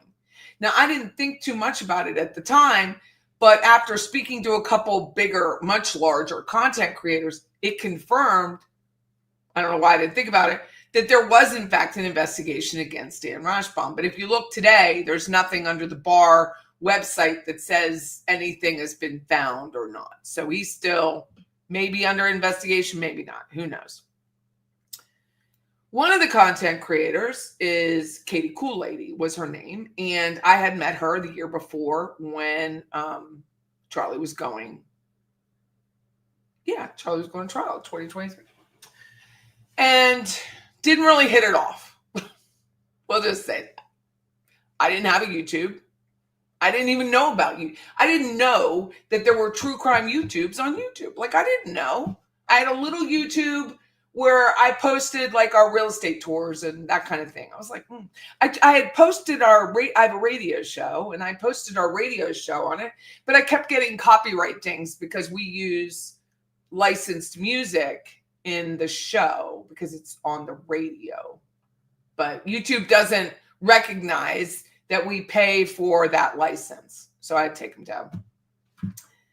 And I was talking to a content creator at this event, and he was like, what do you do? And I was like, I'm a real estate agent.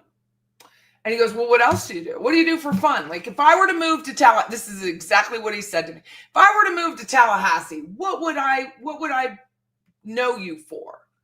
And I was like, social media, probably.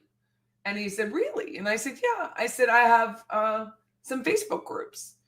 And at the time, they were much smaller than they are now. And he goes, like, what? And I said, well, one is Living Tallahassee. And that was probably around 35,000 at the time. He's like, 35,000? And he's like, yeah. I said, it's not very big. And he's like, no, that's big. I was like, it is? I didn't know. And then I said, well, I have these other groups. And he goes, you have these other groups? I said, yeah. He goes, what about Instagram? I said, I have several thousand. What about Twitter? I said, I have 10,000. He goes, you have 10,000 on Twitter? I was like, yeah. How long did it take you to build it? A couple of years. Okay. And he goes, have you ever thought about doing a YouTube?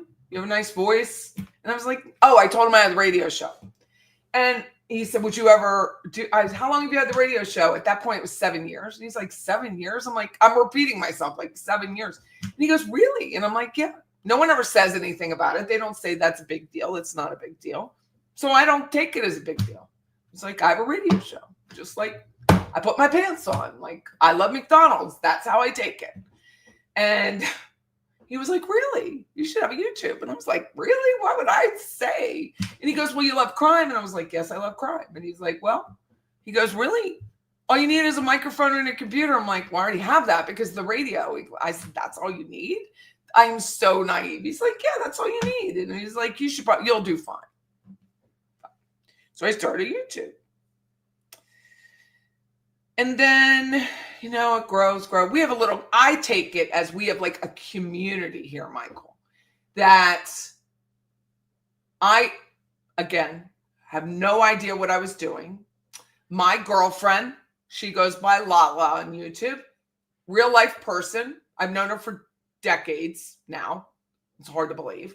She said, Patty, when you're reading the chat, it would be great if you would say the person's name because I'm listening. I was like, oh, that makes perfect sense.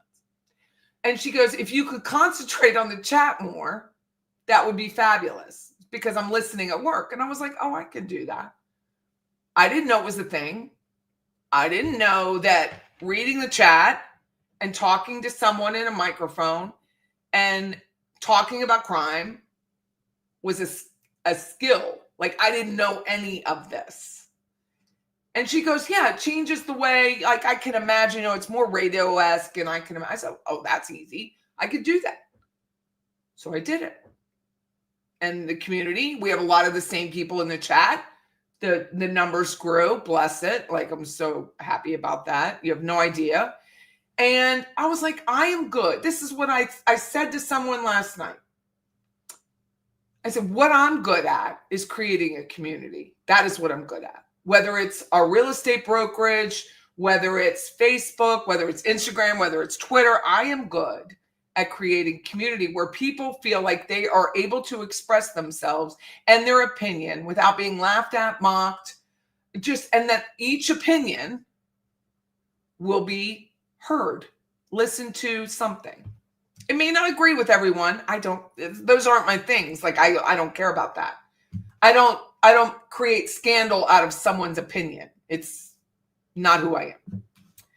But what I do know is when people want to spend time with you, it is important to acknowledge the time. So if I'm on a listing appointment because I am a real estate broker and I'm with someone, I am with that person.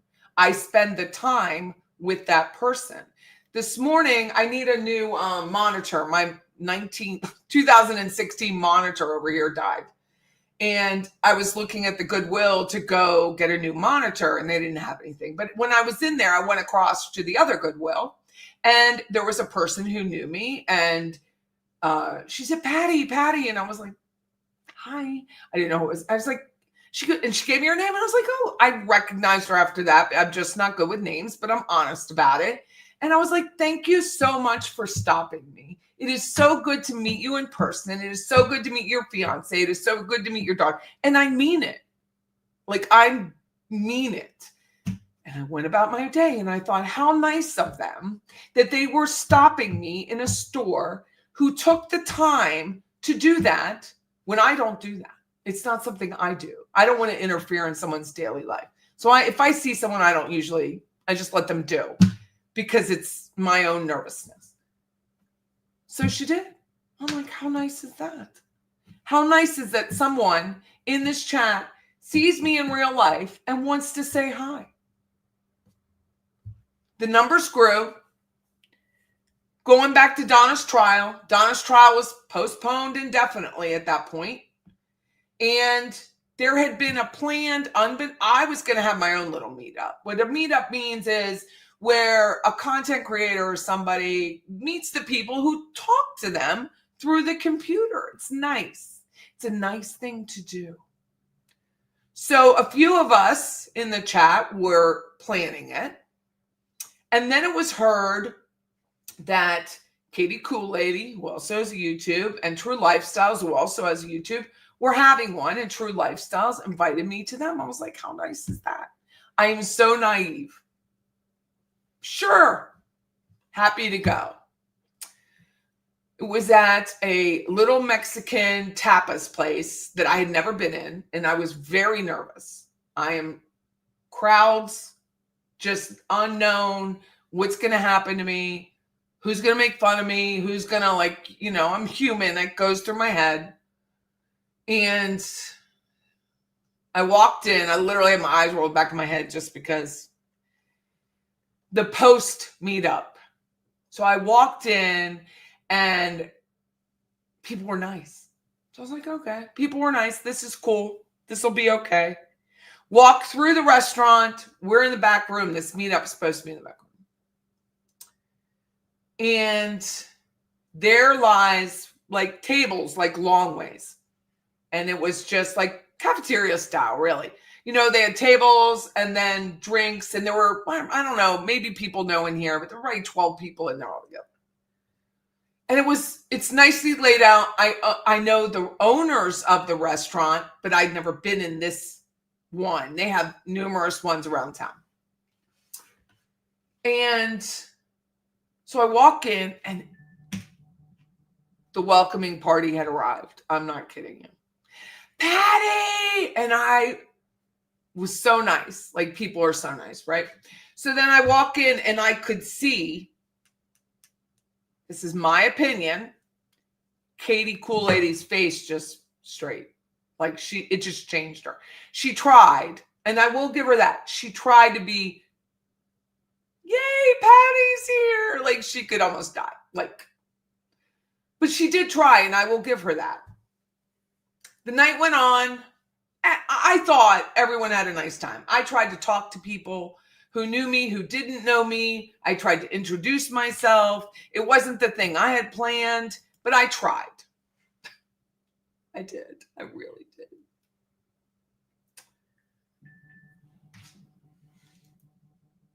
Hold on one second. I'm sorry. It's a client.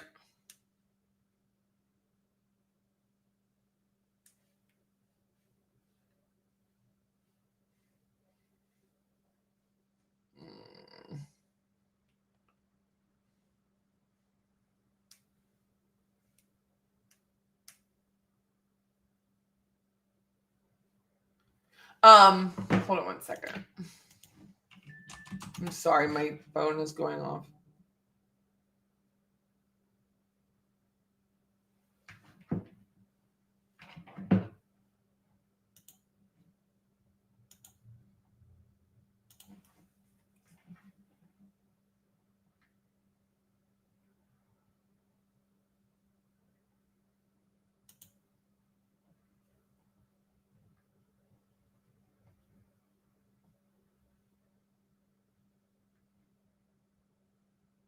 Hold on one second. I'm sorry.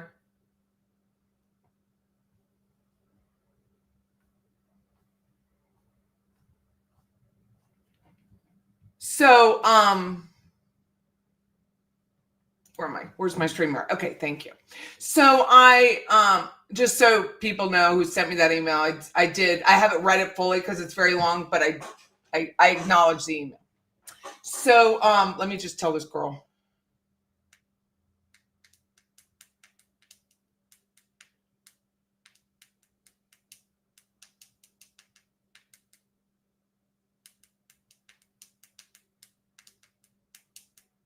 So towards the end, Tim Jansen, who's an attorney, he is a defense attorney, happened to be my defense attorney back in 2006. He was there and he was talking about the case and he was just delightful. He's a very charming man. I think he's very charming.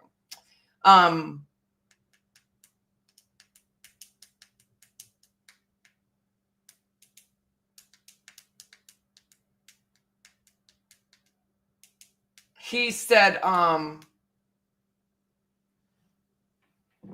he just answers the phone. So for whatever reason, he gets a text message kind of like I do, and he had his phone and he just kind of like opened his phone like that. And I guess Fancy Fiction's real name went across the phone. Well, apparently behind the scenes, Fancy Fiction was losing her damn mind. And she lost her damn mind. Like, oh, what are you doing? Oh my God. I was like, what? I'm naive and I really don't care. So I was like, whatever. Like, Why would you care about your name being on? Like, your name is a public record. Like, why would you not care? Literally a scene was made about it while everyone else is sitting here. She's off in the Callaway and she's like making a scene while people are trying to have an event that she's not a part of. Reminder, she's not a part of it, but she wanted everything to stop, edit the video, take her name down. Like, that's how dramatic it was. And here I'm going, this cannot be for real. I think my face showed that. Like, no way is this for real. Cannot be for real. This is nuts. So it ends. The night ends. There's still drama about it. Can I tell you? Katie Cool Lady's out in the parking lot. We have to protect her. We have to protect her at all costs. Like, why would you have to protect her? Like, I don't even understand. What is there to protect? It's her name. Like, what could she have done that she needs protection? She's in California. She's like, no, she's single. We must protect her. You need to edit this video. You need to take her name out of it. I was like, you all have got to be kidding me. I just left. It was ridiculous. But in the meantime, in between all this nonsense and the drama, I had invited True Lifestyles for coffee. My treat. I just wanted to get to know her. I like her. I liked her videos. They were informative.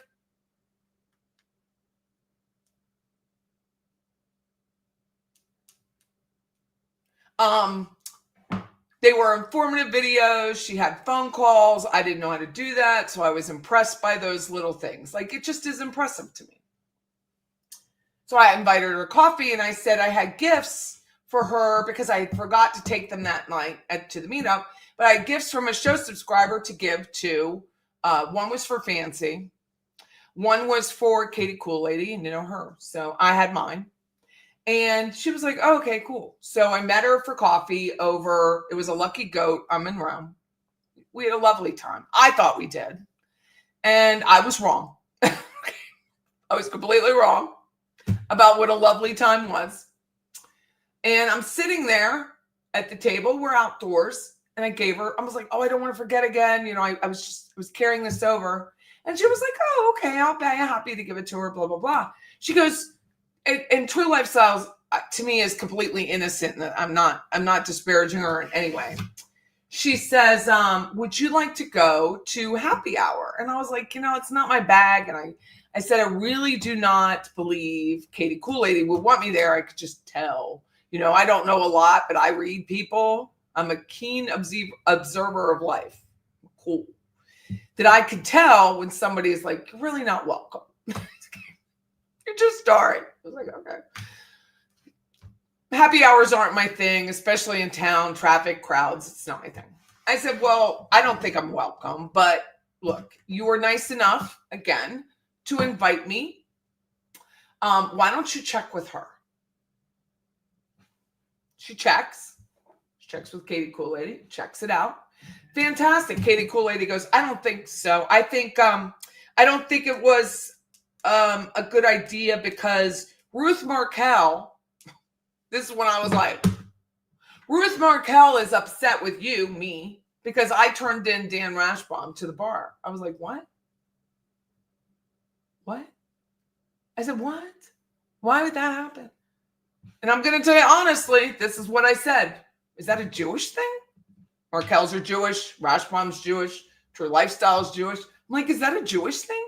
That, you know, you protect the tribe? Like, that's what I said. Like, why? Why would you? And then it dawned on me, oh no, Ms. Markel didn't say that. But she used her words. Like, why would you use someone else's words like that? Someone you probably barely know. Why would you take the victim of a murder's mother and use words like that against a defense attorney? Like, why would you do that? So it dawned on me what I was dealing with. Like, it literally, I think it washed over my face. And I said to her, that is one of the sickest things I've ever heard. And she's like, what? And I said, that is the most sick and twisted thing I've heard all week. Like, that is sick. And it is sick. It was a sick thing to say. If you don't want me to come, just say, Patty's not welcome. Patty's a big girl, literally and physically. I'm a big girl. I can take it. That's not what she did. She wanted to use someone else's words, which if you're going to go with the commandments, bear false witness against your neighbor. Why would you do that? There's no reason to lie. And it's a pattern. There's no reason to lie about something like that. We just don't think you should be welcome. This is how sweet True Lifestyles was. And I will always say this to her. She said, instead of telling me the truth, she said, oh, we're not going to go, which I knew wasn't true. But she's like, we're not going to go. It's too much tonight. Maybe I'll go out by myself, but we're not going to go. And I was like, okay.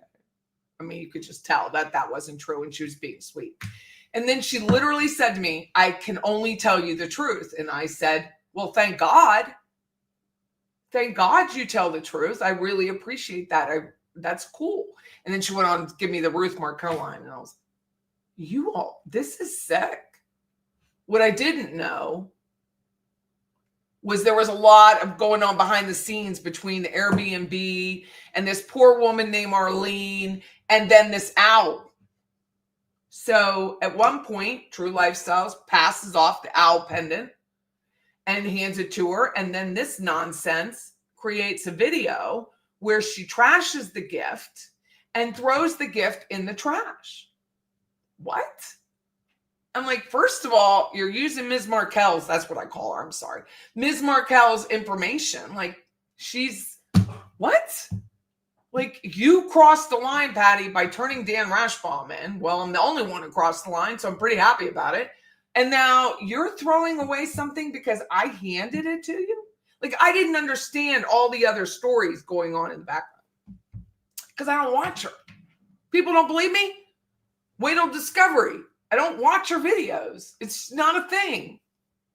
I'm busy at work. I have stuff. So she goes, someone sends this to me. I'm like, what? She did what? She threw a gift away. I'm like, Liz, what I said. Does this woman have no manners at all? Does she just have no manners?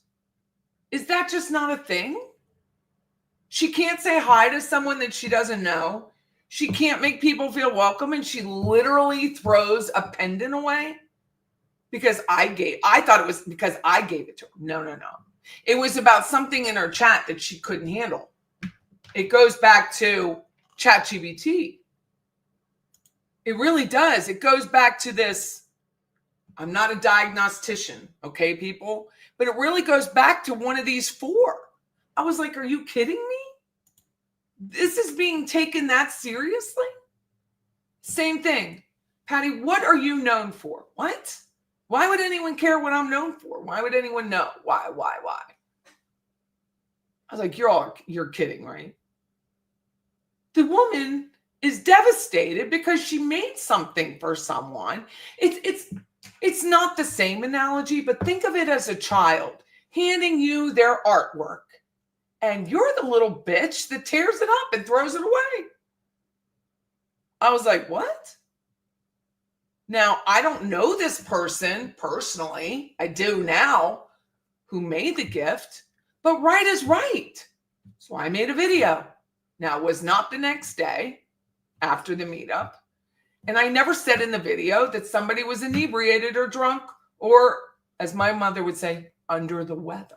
That's what my mother would say. She wouldn't say you're drunk. That was offensive. So she would say they're under the weather. Under the weather? Under the weather. I didn't say any of that. Not a word. But anyway, that's what it's about. And it has since got so much worse. So much worse that my business is being threatened. The people I love are being threatened. Jobs are being threatened. I'm being defamed and slandered about what licenses I hold, what licenses I don't hold. These people who somewhere, all of our personalities fall under the DSM-5, have taken upon themselves to now commit a crime, allegedly. And because law enforcement here is lacking, and I mean here is in Leon County, you have to go civilly. So that's what I'm doing. So that's what this is about. And it's gotten worse and worse and worse for people who have no business being made a part of this, because As they said, they're jealous of my numbers. Again, you all have more followers than I do. You have more whatever than I mean, it doesn't even matter to me. Like, it's not a thing. But you know what? Okay, so even with Living Tallahassee, it's not the biggest group. It's the most active. So there's these insights because I'm an analytical brain that I follow. There's 75,000 people in that group. So in 2 years, it doubled. But what's amazing is the activity in the group. So you have 75,000 people in the group, but guess how many are actually active in the group? 58,000. It's about 80%. To have an 80% activity on a Facebook group in a community anywhere in the United States or beyond is amazing. I didn't know that until somebody came to me and said, we want to help you. And I was like, cool. Why? Why would you want to help me? And they're like, no. You have something going here. This is about Facebook. I want to help you. And I was like, really? No one's ever offered. I'll take it. I first made sure they were legitimate, and then I took their offer. And so they were like, send me the insights for this, and this. And they were like, Patty, it's kind of like the content creator over at Jansen's office. Patty, do you even know what this is? I was like, no, I have no idea. You sent me the stats, but you don't know what it means. I said, I know what the stats mean, but I don't know what it means in reference to everyone else. Like, I don't know. Like, if you're running a comparison on me, I don't know what that means. And he said, you have an 80% activity rate. And I said, yes. I was like, sure, I do. I have that. And they're like, do you even know what that means? No, I don't. I have no idea what that means. He said, it means a lot. It's very valuable. I said, it's valuable how? Like, how would you make money? Like, how is this a thing?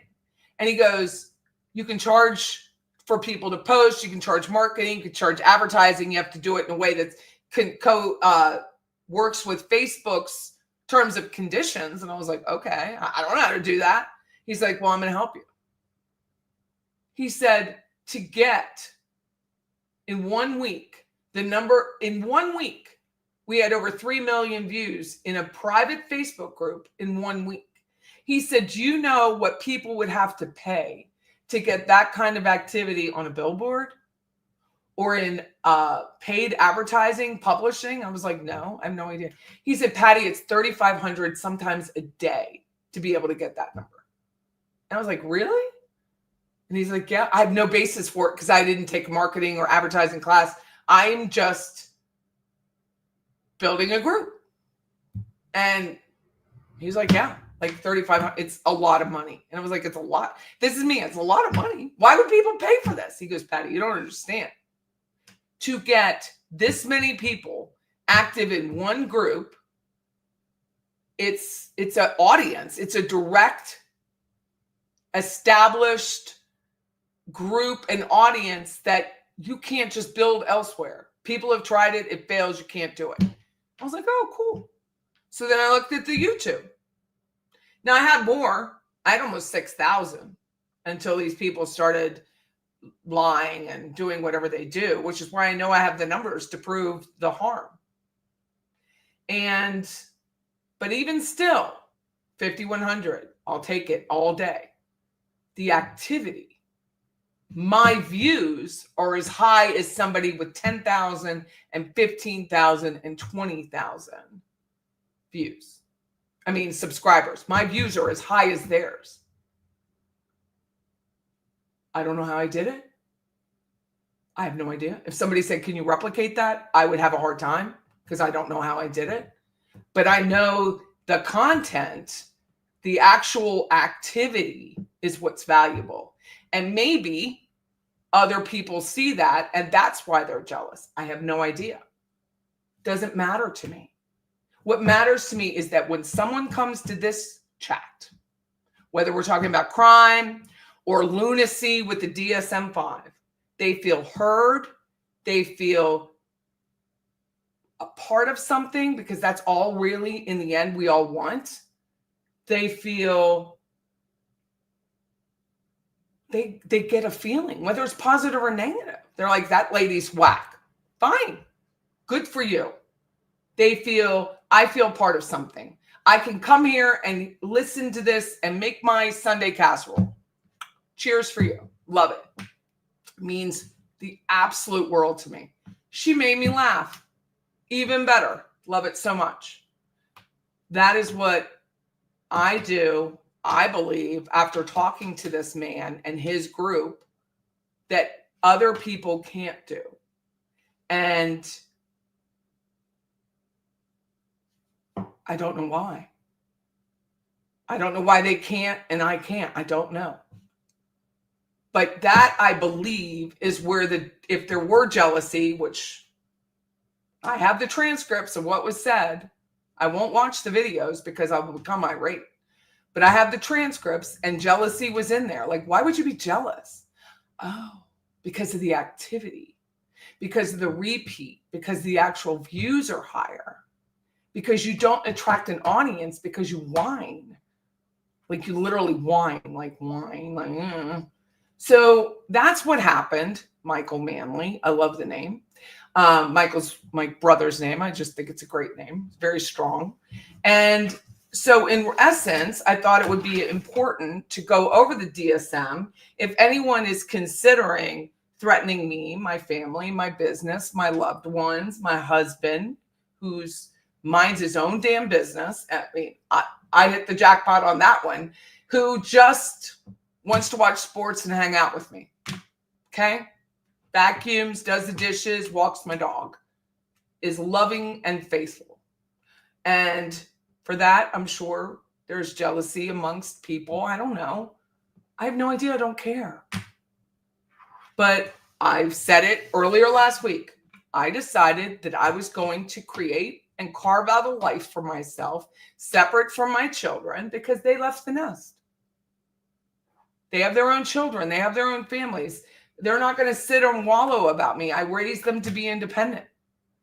In that way, kind of makes me sad. I didn't create that community, right? That they could go off and be independent and call me and tell me good news, but they're not like lavishing to be with me on a daily basis. It makes me sad. But I mean, like, God, go work on your own numbers. Try your hardest if you have a YouTube channel. Find out what works on your YouTube channel. For this channel, you know what didn't work? Real estate. It did not work. I had virtual tours up, talked about real estate, blah, blah, blah. Never worked. You put crime and real estate together, boom. It worked. I don't need 20,000 subscribers that don't participate. I would much rather have 5,100 subscribers that participate and are growing a community that they can tell me things and we can have a giggle. And I feel like, wow, that was a good 3 hours spent. That was fun. And I would love to do it again tomorrow. And I think that is the difference between me and anyone else who does it. But that's a great question, Michael. I'm sorry it took a half hour to do. It's a lot. It took a lot. But I think it's a great. Yes, sometimes crime does pay. I mean, we do monetize. I don't think people realize how little we make. We don't make a lot of money. It's like, for me, like $400 last month I made. And that's with super chats. But I don't go in. And I'm not disparaging anybody who does it. It's just something I forget to even ask about. I forget to ask for like and subscribe. I'm sorry. I just don't think about it. So please like and subscribe. People forget. It's usually when I watch YouTube and I watch it with you, I usually hit like first and then I usually hit subscribe because I think if I'm going to share someone's video, I'm going to like and subscribe. So it's really important to me. So like and subscribe is great. I know you can report abuse on someone else's channel. Is that how you report them? Not sure. I don't know. I don't know. I really don't. Don't know. I really wish that Kathy had not sent extremely personal childhood trauma and abuse email I shared with her, thanking for her anxiety recovery series. Fancy Fiction is threatening you with it.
I'm telling you both. This is not going to end well in court. I will bankrupt myself if you are going to, in writing, threaten anyone else or these people, Mia included. I don't know Mia's real name. I don't know that Mia isn't her real name. But I guarantee you, with all of my heart, I will go bankrupt. You do not threaten people. This isn't 5th grade. And that's to you, Aaron Rickards. You know what you've done, and that is to you. This isn't a Karen Reed thing, okay? Okay? Where it's like, I know who did it. No, no, no. It's right there.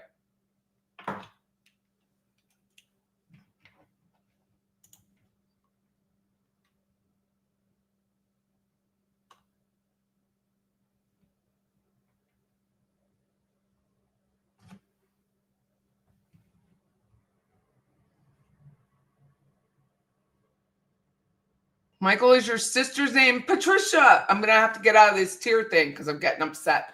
Happy birthday. I would sing, but it's like a copyright thing, and I don't have $2 million to sing happy birthday to. But happy birthday.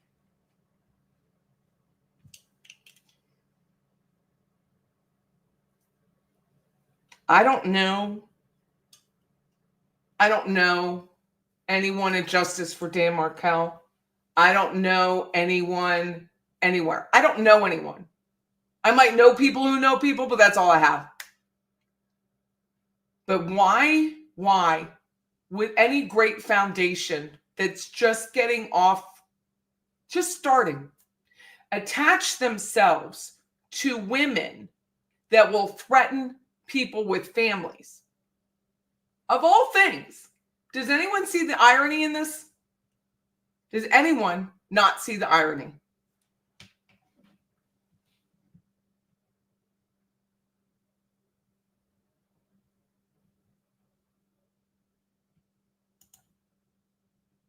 Detect, you can email me at pattyisfunny@gmail.com. pattyisfunny@gmail.com.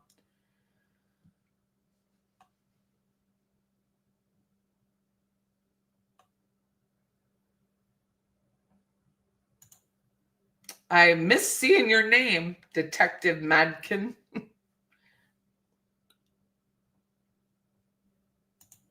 What? Fancy Fiction showed a graphic saying, report this channel, talk about Jibs. That's a YouTube strike in itself. I got to take a picture of it. I'm sorry, I'm not going to remember. I'll look into that.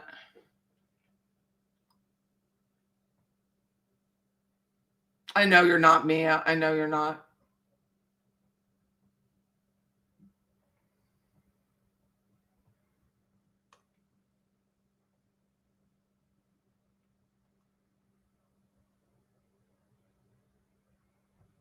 It's really part of the deal. My hair is literally falling as we speak, but it is part of the deal. Everyone's going to be criticized with a camera and a mic. I get it all the time. I've got it for 9 years since I opened a radio show. I mean, you just do. Some things I'm like, God, is the radio station going to be mad at me? I still feel that way. No, Patty.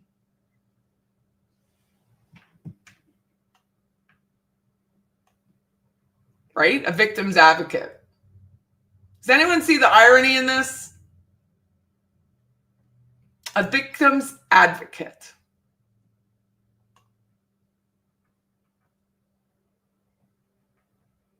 Says, I was so caught off guard by it. Someone tampering my fence with my family. Because they don't like what I criticize them about. I don't relate to that.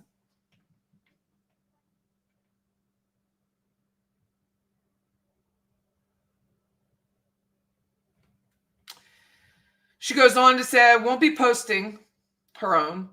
I just want you guys to know so that if they continue doing this to me and Adelson, who is a PhD in epidemiology. It's so stupid. I can't even take it. Hopefully, if the community demands, they will stop. Well, their own community, they don't really have one. And that's unfortunate for them because they suck as like YouTubers. Like it's, you can tell it's not a thing. One, you got to have comments on and you got to engage with people.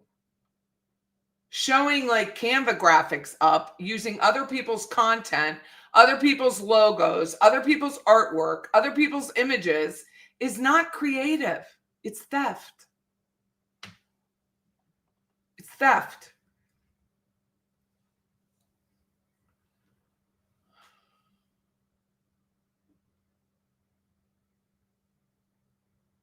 Did you ever get my email with a link to Cruft's Best in Show? I don't know, Patricia.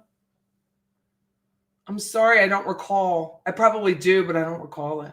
I'll have to look. For a year, there was a post on the Reddit bashing Roberta Glass for no reason. Fancy left it up there, yet they remove anything negative towards them or even any scoops. That's why I'm not a member. So there's two Dan Markel Reddit threads. One is Dan Markel murder. And the other one is Dan Markel Justice. I'm affiliated with the Dan Markel Justice because that's the point that we're at now. We're not in the murder phase, thank God. But we're in the justice phase. And it's pretty much an open forum, as long as you're respectful, just like any other forum. But also other content creators have gone on there and made announcements. There's only like 500 people, but it's a nice 500 people. I'd rather be with a nice 500 people than a 19,000 screaming and hollering and yelling at each other. Lorraine, thank you so much. She says, I'm cracking her up because I totally get you. I have the same sense of humor. Thank you. It's a great comment. A cease and desist. Well, according to chat, please show the clip I sent you. Well, unfortunately, I'm not doing this on my phone, so I can use this one. Hold on. I got to email it to myself, okay?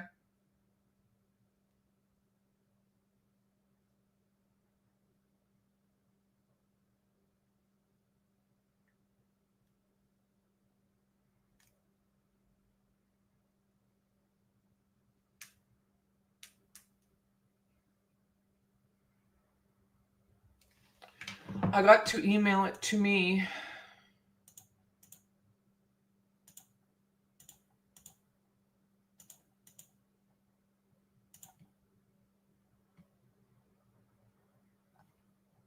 What's this say?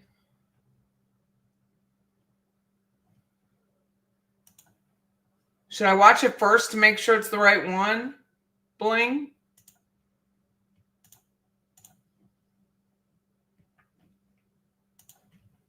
Oh my God. They make this so difficult. Hold on.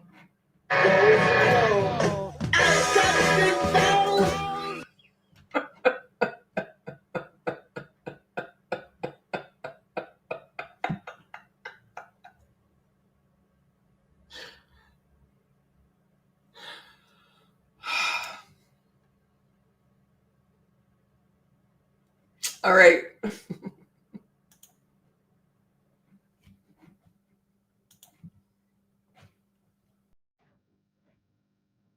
Let me start from the beginning.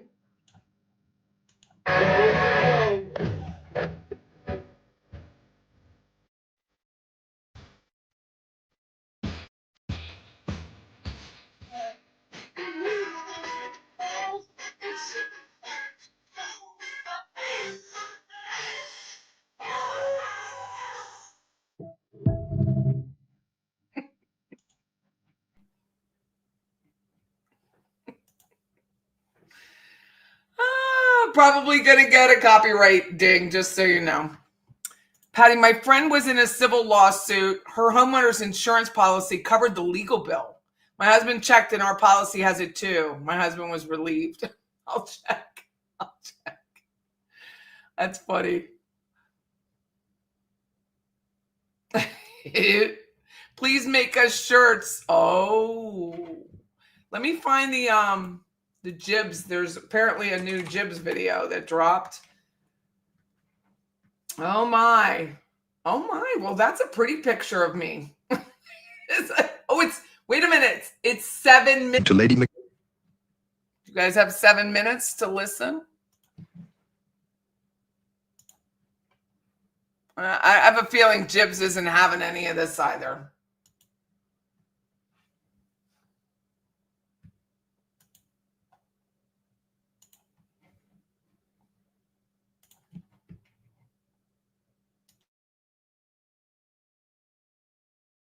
This is Jibs and Jabs' new video.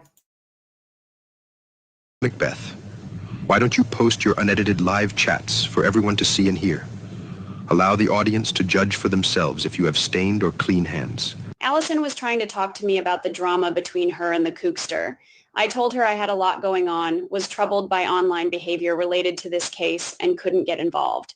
I conveyed this nicely. I told her I was taking a break from YouTube drama. I've never commented publicly about this or defended myself. I'm still not on YouTube to this day. Even though she's a snobby, ratchet, backstabbing, and mentally twisted person, I care about her feelings, and I have no idea why she's cyberstalking me and trying to bully me off YouTube.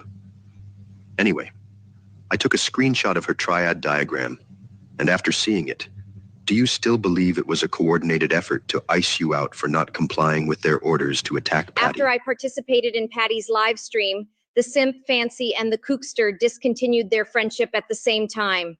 Then, out of sheer coincidence, Fancy and the kookster ended their communication with, "I wish you the best."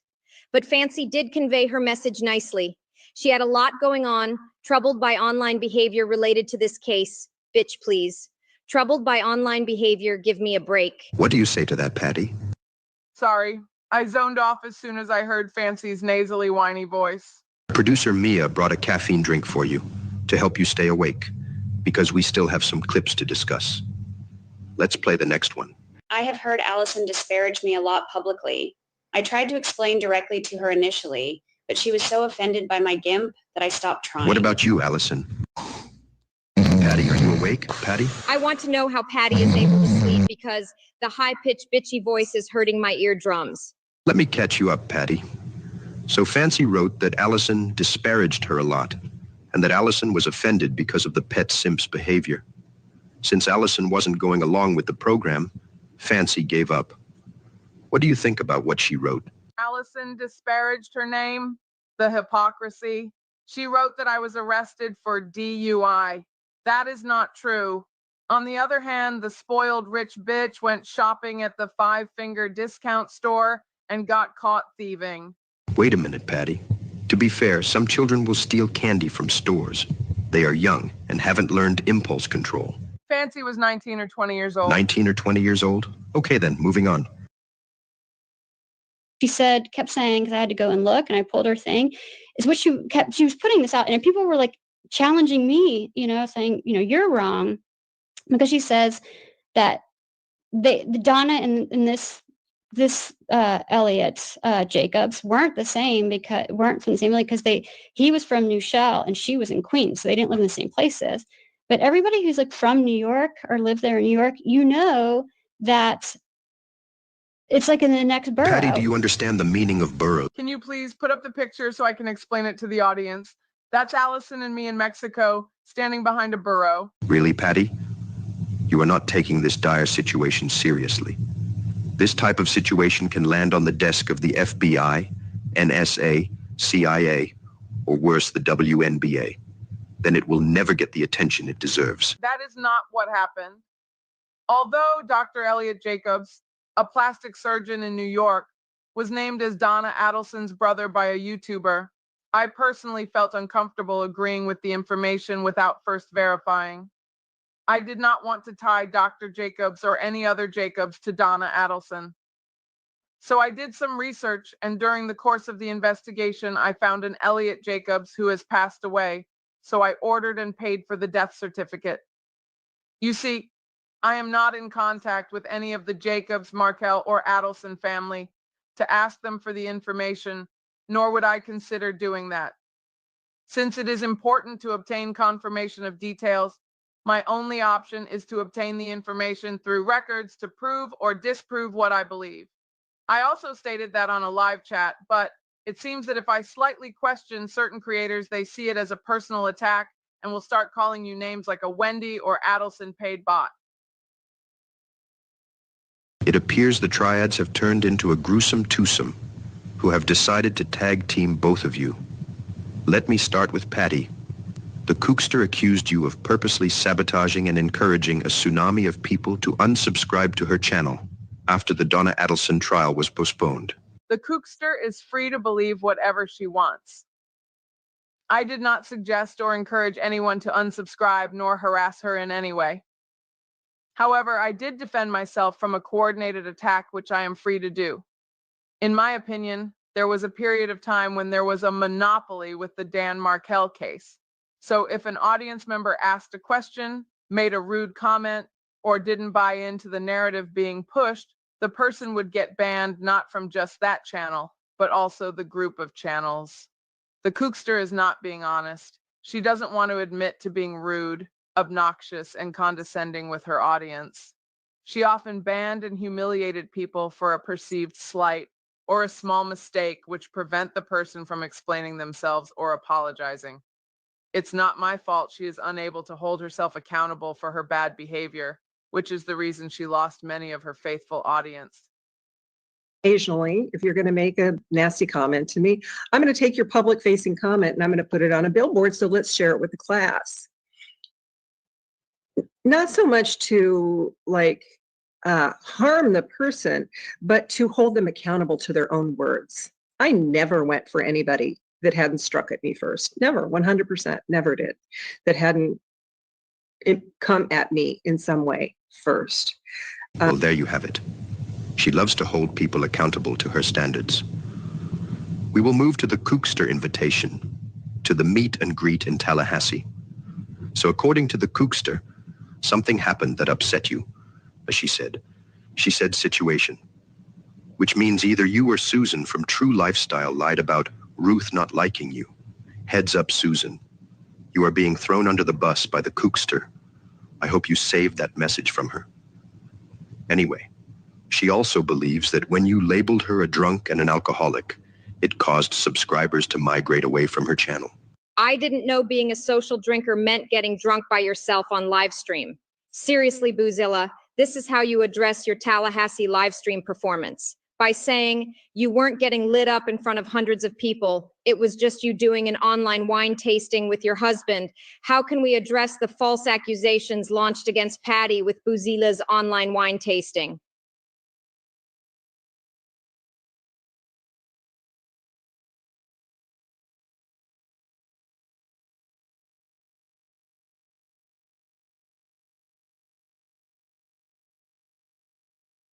I learned something new today, but it might be a secret, but I'll tell you anyway. Jail sucks and it's filled with criminals.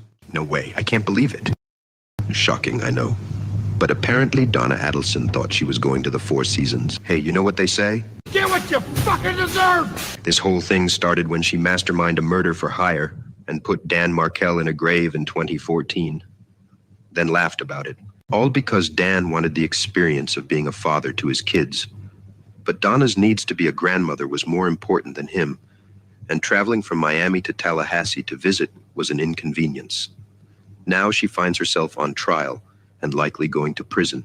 Currently, Donna is housed in the Leon County Detention Facility in Tallahassee, Florida. It's kind of like the Four Seasons, right? What? Donna's lawyers filed 2 motions. We will start with the first. What I call jail sucks. Please let me out on bond motion. Donna testified about the horrible jail conditions, which basically amounted to earwax, a bad mattress, and too many carbs in her diet. She also mentioned an incident of battery and of extortion. Not once was she able to squeeze out a tear for such a traumatic event. I'm honestly skeptical about her story. The language seemed scripted, made more for a cheesy Hollywood movie or TV show. To me, it doesn't sound like the dialect commonly used by inmates. And this is what she had to say. The first incident occurred in the annex shower. Donna said there are 7 shower heads, and she takes the same one in the corner because it gives her more privacy. Donna showers very early in the morning since it's usually empty. As Donna begins to explain, she visibly began shaking. She said, she felt a hand go from the top of her butt up her back and yelled, "Stop it!" And she turned around. The inmate said, "Did you like it?" Donna told the inmate, "Get out of here," and started to scream, and the inmate ran off. Donna said there are no custody officers near the shower, so no one heard her screaming. I find that unusual because Donna stated she showered early in the morning when no other inmates are there. I would assume the inmates are sleeping, so the area would be silent. A screaming woman would be easy to hear by custody officers and inmates. It's only my opinion. I wasn't there, and it could have happened. The second incident occurred in October. According to Donna, she was brushing her teeth when all of a sudden an inmate came up from behind her. The inmate grabbed Donna's left hand and twisted her arm behind her back and jerked the arm upwards towards the neck. Donna asked the inmate, "What are you doing?" And the inmate said, "You are going to buy me commissary." Donna said, "What?" And the inmate said, "Unless you want those pretty white teeth knocked out of your mouth, you're going to buy me commissary." Since Donna is a flight risk, she had to explain the attempted getaway to Vietnam so she can be released on bond. Vietnam because you wouldn't be able to be extradited from there. So my husband actually had said, you know, we've been to Vietnam before with friends, we're on vacation, and it really was like a place of peace. And so he said, if we go to a non-extradition country, then if the law enforcement decided that they wanted to arrest you or me, whatever, both, he said, we won't be sitting in a foreign prison waiting months to go back. We can buy a ticket and we can go home. And my understanding was that I could go home and I could turn myself in if that's what they wanted. Sure, Jan. How many of you believe Donna and Harvey would come home to be arrested? She's as truthful as I am. Right. The second motion. Donna's attorneys argued to throw out potential key evidence in the case, namely a jailhouse phone call with her son, Charlie, where she talked about possibly killing herself or fleeing overseas to a non-extradition country, stating Donna hung up the phone and it was a privacy issue for the jail to continue recording. I think Donna is delusional and unable to see the mountain of evidence against her. I bet she is wondering why the state is unjustly targeting her. It wouldn't surprise me if she's blaming the Markels for it. But that's common for a person with a sense of entitlement.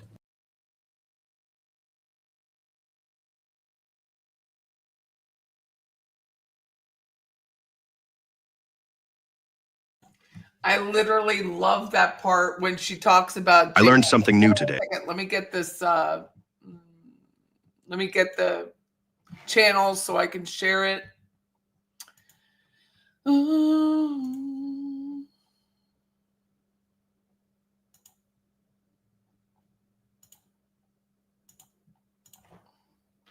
This is Jibs and Jabs channel. Please like and subscribe. Well, that's not going to help, is it? Let me do it this way.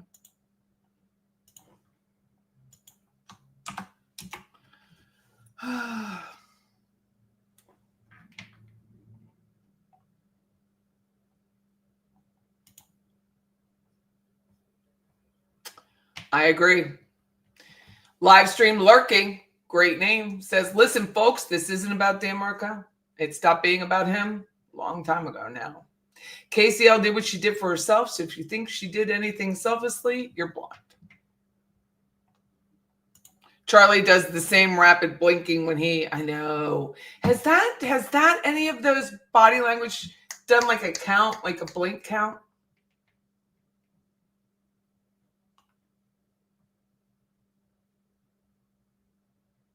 No, sure, Jan.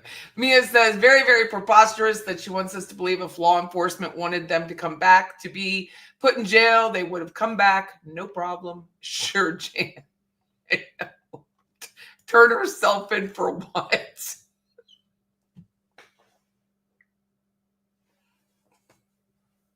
Pretty much says it all, doesn't it?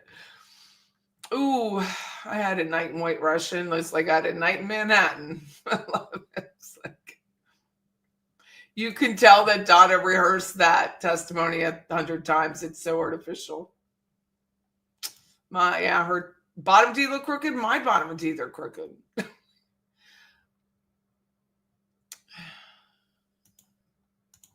Thank you, Tiger Lily. I miss seeing your name. I called my James Tiger Lily when he was younger. You know, I guess whatever Disney cartoon came out, he didn't appreciate it. Called him that. When I call him later, I'm going to say, hey, Tiger Lily. The owl pendant, what was it from? I know you handed it to her, Patty, but who handed it to you? Debbie Martin, who's in the chat. She didn't hand it to me. She shipped them. I think I have her other stuff. Hold on. I thought I put them in here. I wear the necklace, but I wear it as a, you know, I'm still fat. So I wear it as a, I have it here. I had it in a box. Scott gets on me. Like he's, you know, he's not my husband, but he still gets on me. I put things away, and then I'm horrible. Now, my away is not like Scott's away. Okay, so if Scott puts something away, it's all lined up nice and neat. Patty isn't like that. So if I put something in my drawer, it's not necessarily away. I always have a hard time finding it, but I'm going to find it and I'll show it to you.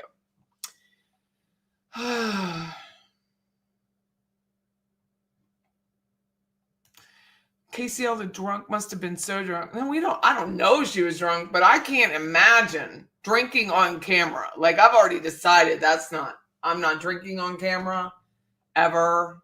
There were people that do it. Like I was watching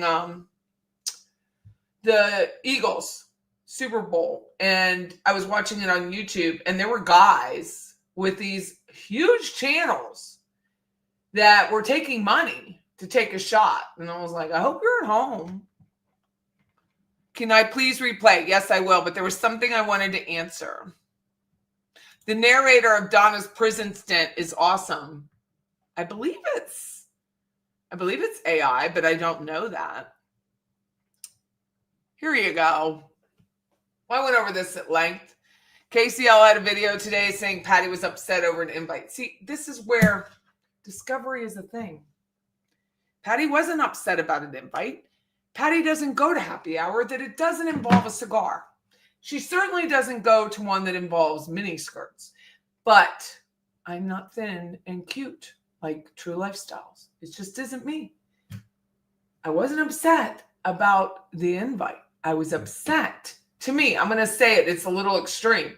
That KCL would use and take Ruth Markel's name in vain like that and say that she would be upset that someone would turn a defense attorney in to the bar. See, this is where KCL, she shows half-truths. Like she only goes so far and then completely mislabels the truth. Almost like her middle name is fiction. But it's just like she sent me an email. I said to her, I acknowledge the email and I will respond later this evening. I did not read the email. I sent it to 2 other people. I asked them to read it because, again, I have to work. I don't want to be livid in the afternoon. And I mean livid.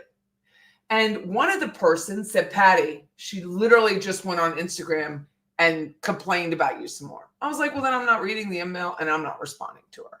So just because someone says, I'm sending you an olive branch, doesn't mean it's actually an olive branch, right? So there's 2 kinds of people. There's the word people and then there's the action people. I'm an action person. So if my husband happens to do some sort of transgression in our marriage, like Patty, I will wait till the dishwasher is full to run it. This is a thing in our marriage. I will wait till the dishwasher is completely full and then I'll run the dishwasher. And then I come home later and that dishwasher has like 10 things in it. It's not full. And he says, I'm sorry. Now the next time, to me, the dishwasher should in fact be full because he learned from it. He agreed to that. The dishwasher's full. Do you think that happens? Absolutely not. The dishwasher is still half full. I was like, Chris, please fill the dishwasher. I did fill it. No. See, this is where we're on separate lines now. We're separate roads. We forked. You filled it, but with only 10 items in it instead of filling it with maybe 25 items. You want me to fill it with 25 items? Yes, because obviously right now we have to go the literal path instead of the all path. Like in the beginning, it was all, I would say you have to fill the dishwasher, but I was not specific enough, was I? No. So now he makes sure before he runs the dishwasher, this is how literal he is, there's at least 25 things in it. Really, Chris? Okay. Whatever it takes. Wait till it's full. Okay, Patty, I will. There you go. Now we have action, but I have to be specific. So if you send me a letter and you say this is an olive branch, I expect the branch to be full. No. That's not what happened. The branch didn't even have an olive on it. It was just a twig. Because not even 3 hours later, you're bad-mouthing me again. So why would I take the olive branch? And I guarantee you one thing that will never happen is I will never knowingly respond to these people in writing. Absolutely never. Never happening. But full in the cup. Like to me, full is full. That's not the way it is. No. Chris was like, it is full. Patty, wake up. My full is not his full.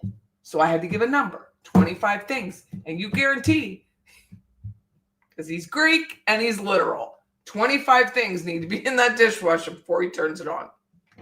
Lesson learned. An olive branch might have an olive. Now, is it an olive tree branch? Does it have olives on it? There's so many questions, right? No. If you 4 hours later start bad-mouthing the same person you offered the branch to, they're not going to believe you.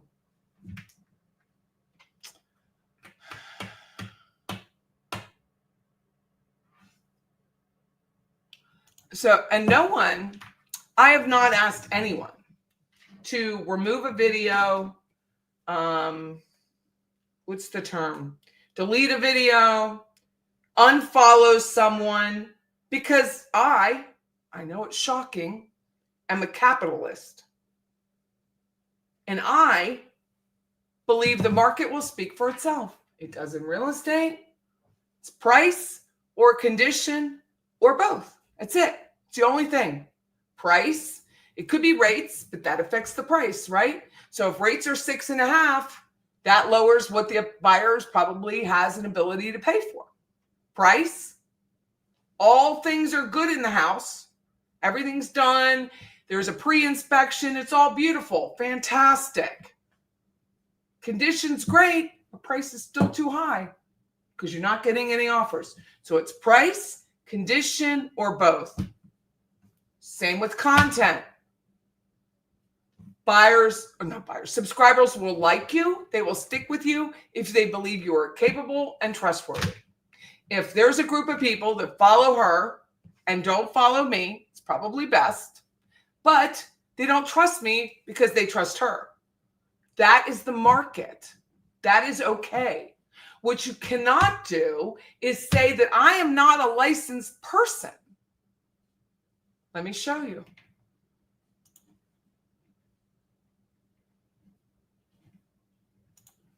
Let me see if I can find it because I don't have too many screenshots on here now, but I think this is the one. No, that's Summer Elephant.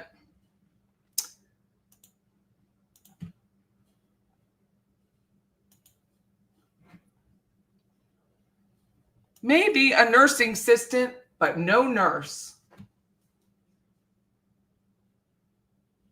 Really? So I just thought of something. When my mom used to do that, she'd wipe her mouth, I knew I was in trouble. I forgot all about that till this very second. She would go, I knew I was in trouble.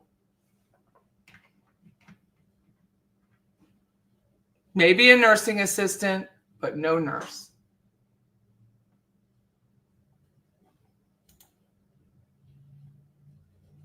Really?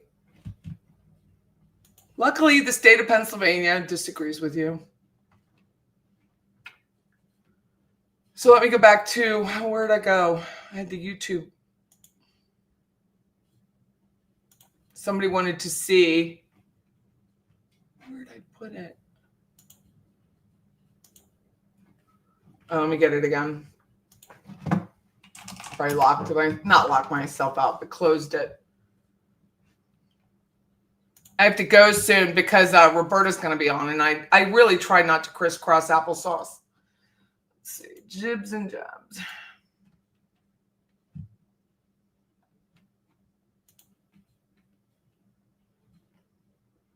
So I'm going to share this with you again at a request. To Lady Macbeth. Let me turn this. Oh, sorry, I have to move this over here.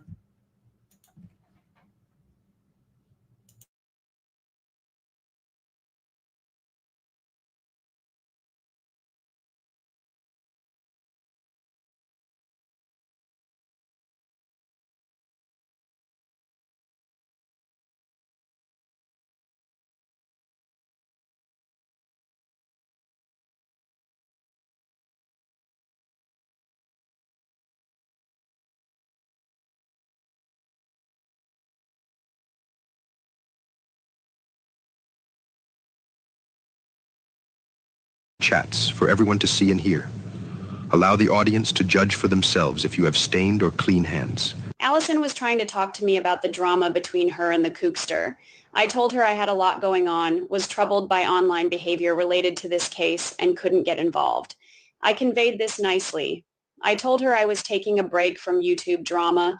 I've never commented publicly about this or defended myself. I'm still not on YouTube to this day. Even though she's a snobby, ratchet, backstabbing, and mentally twisted person, I care about her feelings, and I have no idea why she's cyberstalking me and trying to bully me off YouTube.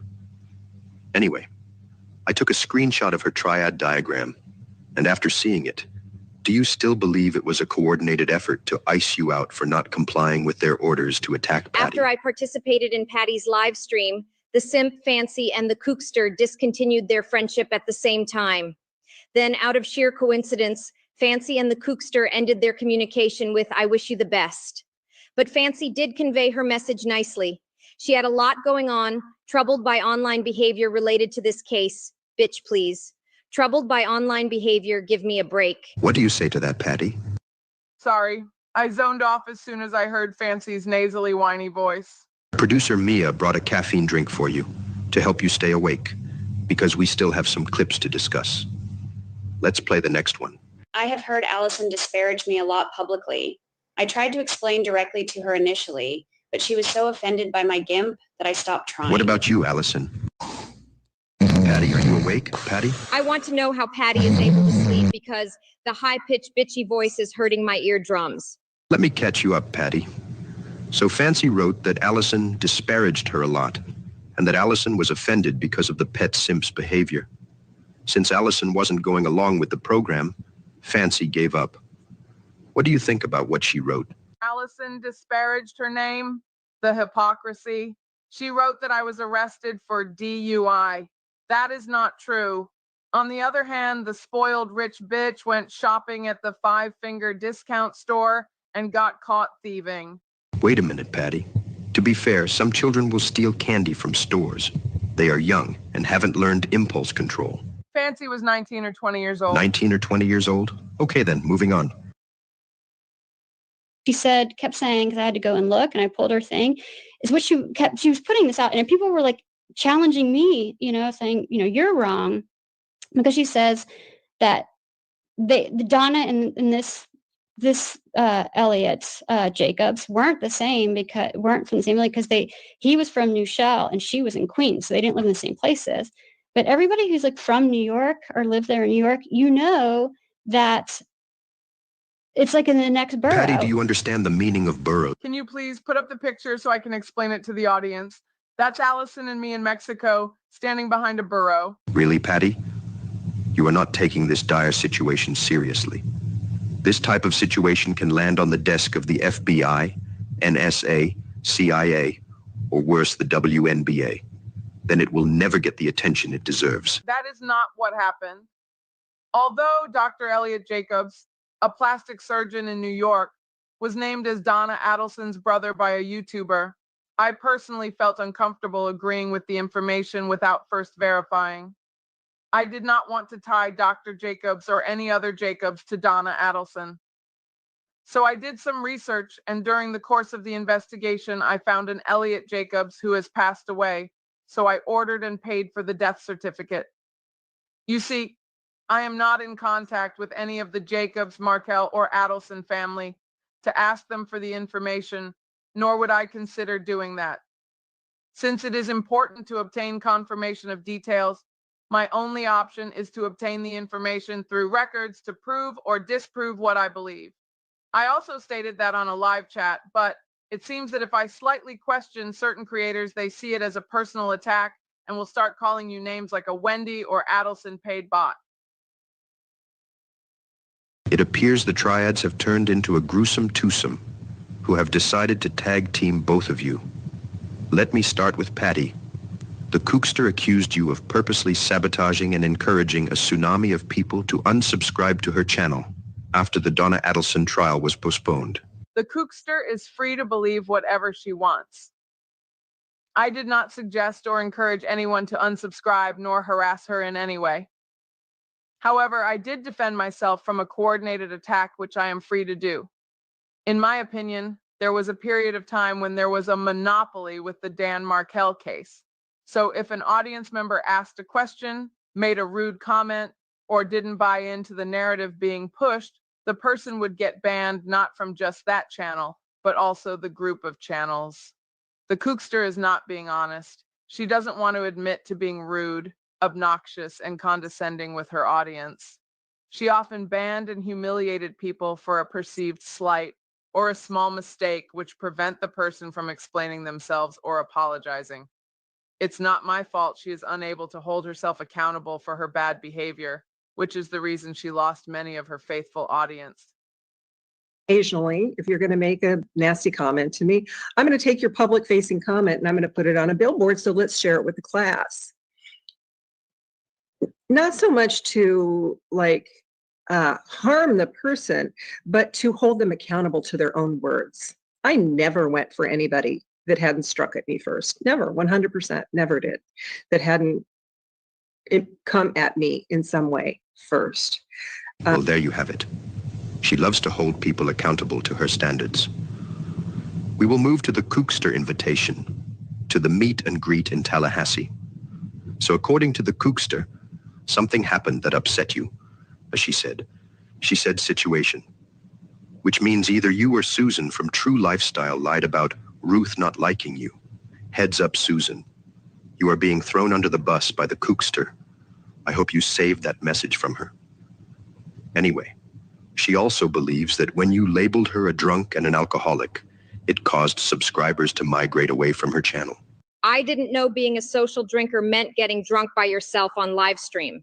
Seriously, Boozilla, this is how you address your Tallahassee live stream performance. By saying you weren't getting lit up in front of hundreds of people. It was just you doing an online wine tasting with your husband. How can we address the false accusations launched against Patty with Boozilla's online wine tasting?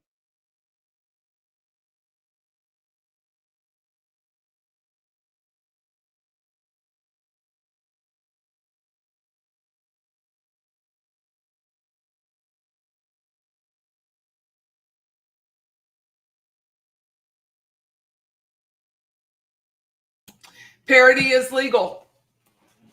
It's still funny, but parody is legal.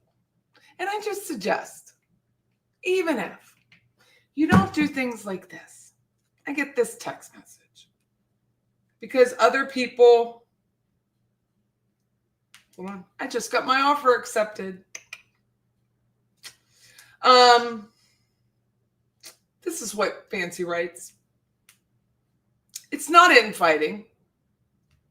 If the other side didn't fight back, addressing the crap and bad actors that have inserted, this is the problem. This is the F's. that have inserted themselves into Justice for Dan. She truly believes, I mean, really must believe that she's the only person that should be speaking for Justice for Dan. Oh, honey, I am very sorry to tell you. There's probably, I don't know, 36 now?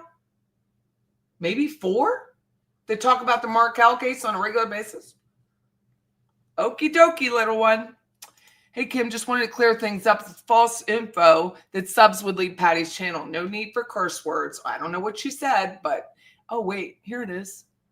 I'm here because I like and, oh, why are you here?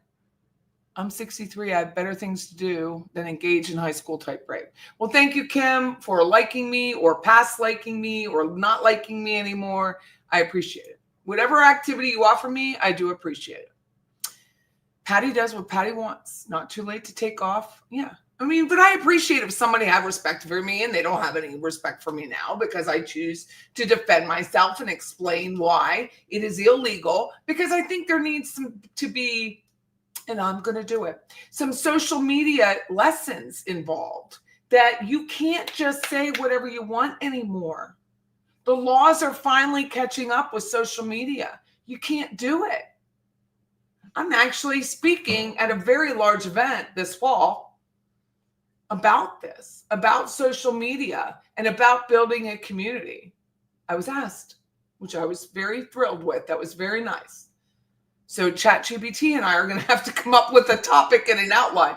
But I mean, it's really important that people learn. You can't just, you can't yell fire in a theater, and you can't do it on the internet. Can't. Doesn't mean you don't have free speech. Free speech is against the government. Free speech isn't in an online atmosphere. You are not free from consequences from what you say. It's just the truth. You don't have to agree with me. It's not about politics. It's a fact.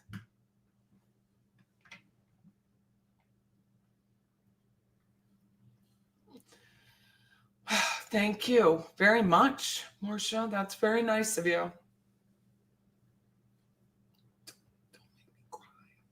Don't make me cry. Thank you. Can you imagine the level of delusion and grandiosity for Kathy to say about both herself, Mia, and Adelson, that everything we feel about her is because she blocked us on Instagram?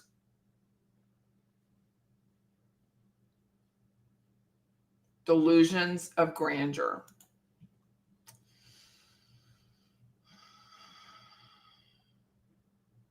I believe justice for Dan Markel is paramount. Oh, I do too. And it's coming.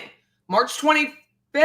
March 25th is Donna's next case management hearing. It's coming.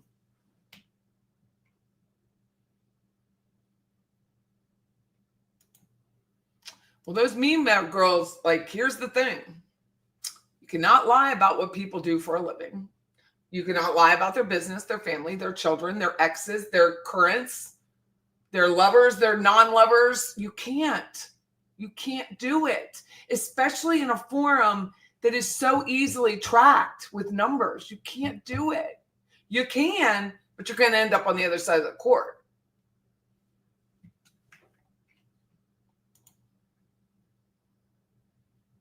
Oh, yeah, Gladys. I mean, I love True Crime Metrics. I love Roberta Glass, which I'm going to leave in a minute so she can come on. I love Adelson. They're all different personalities. They all offer something different.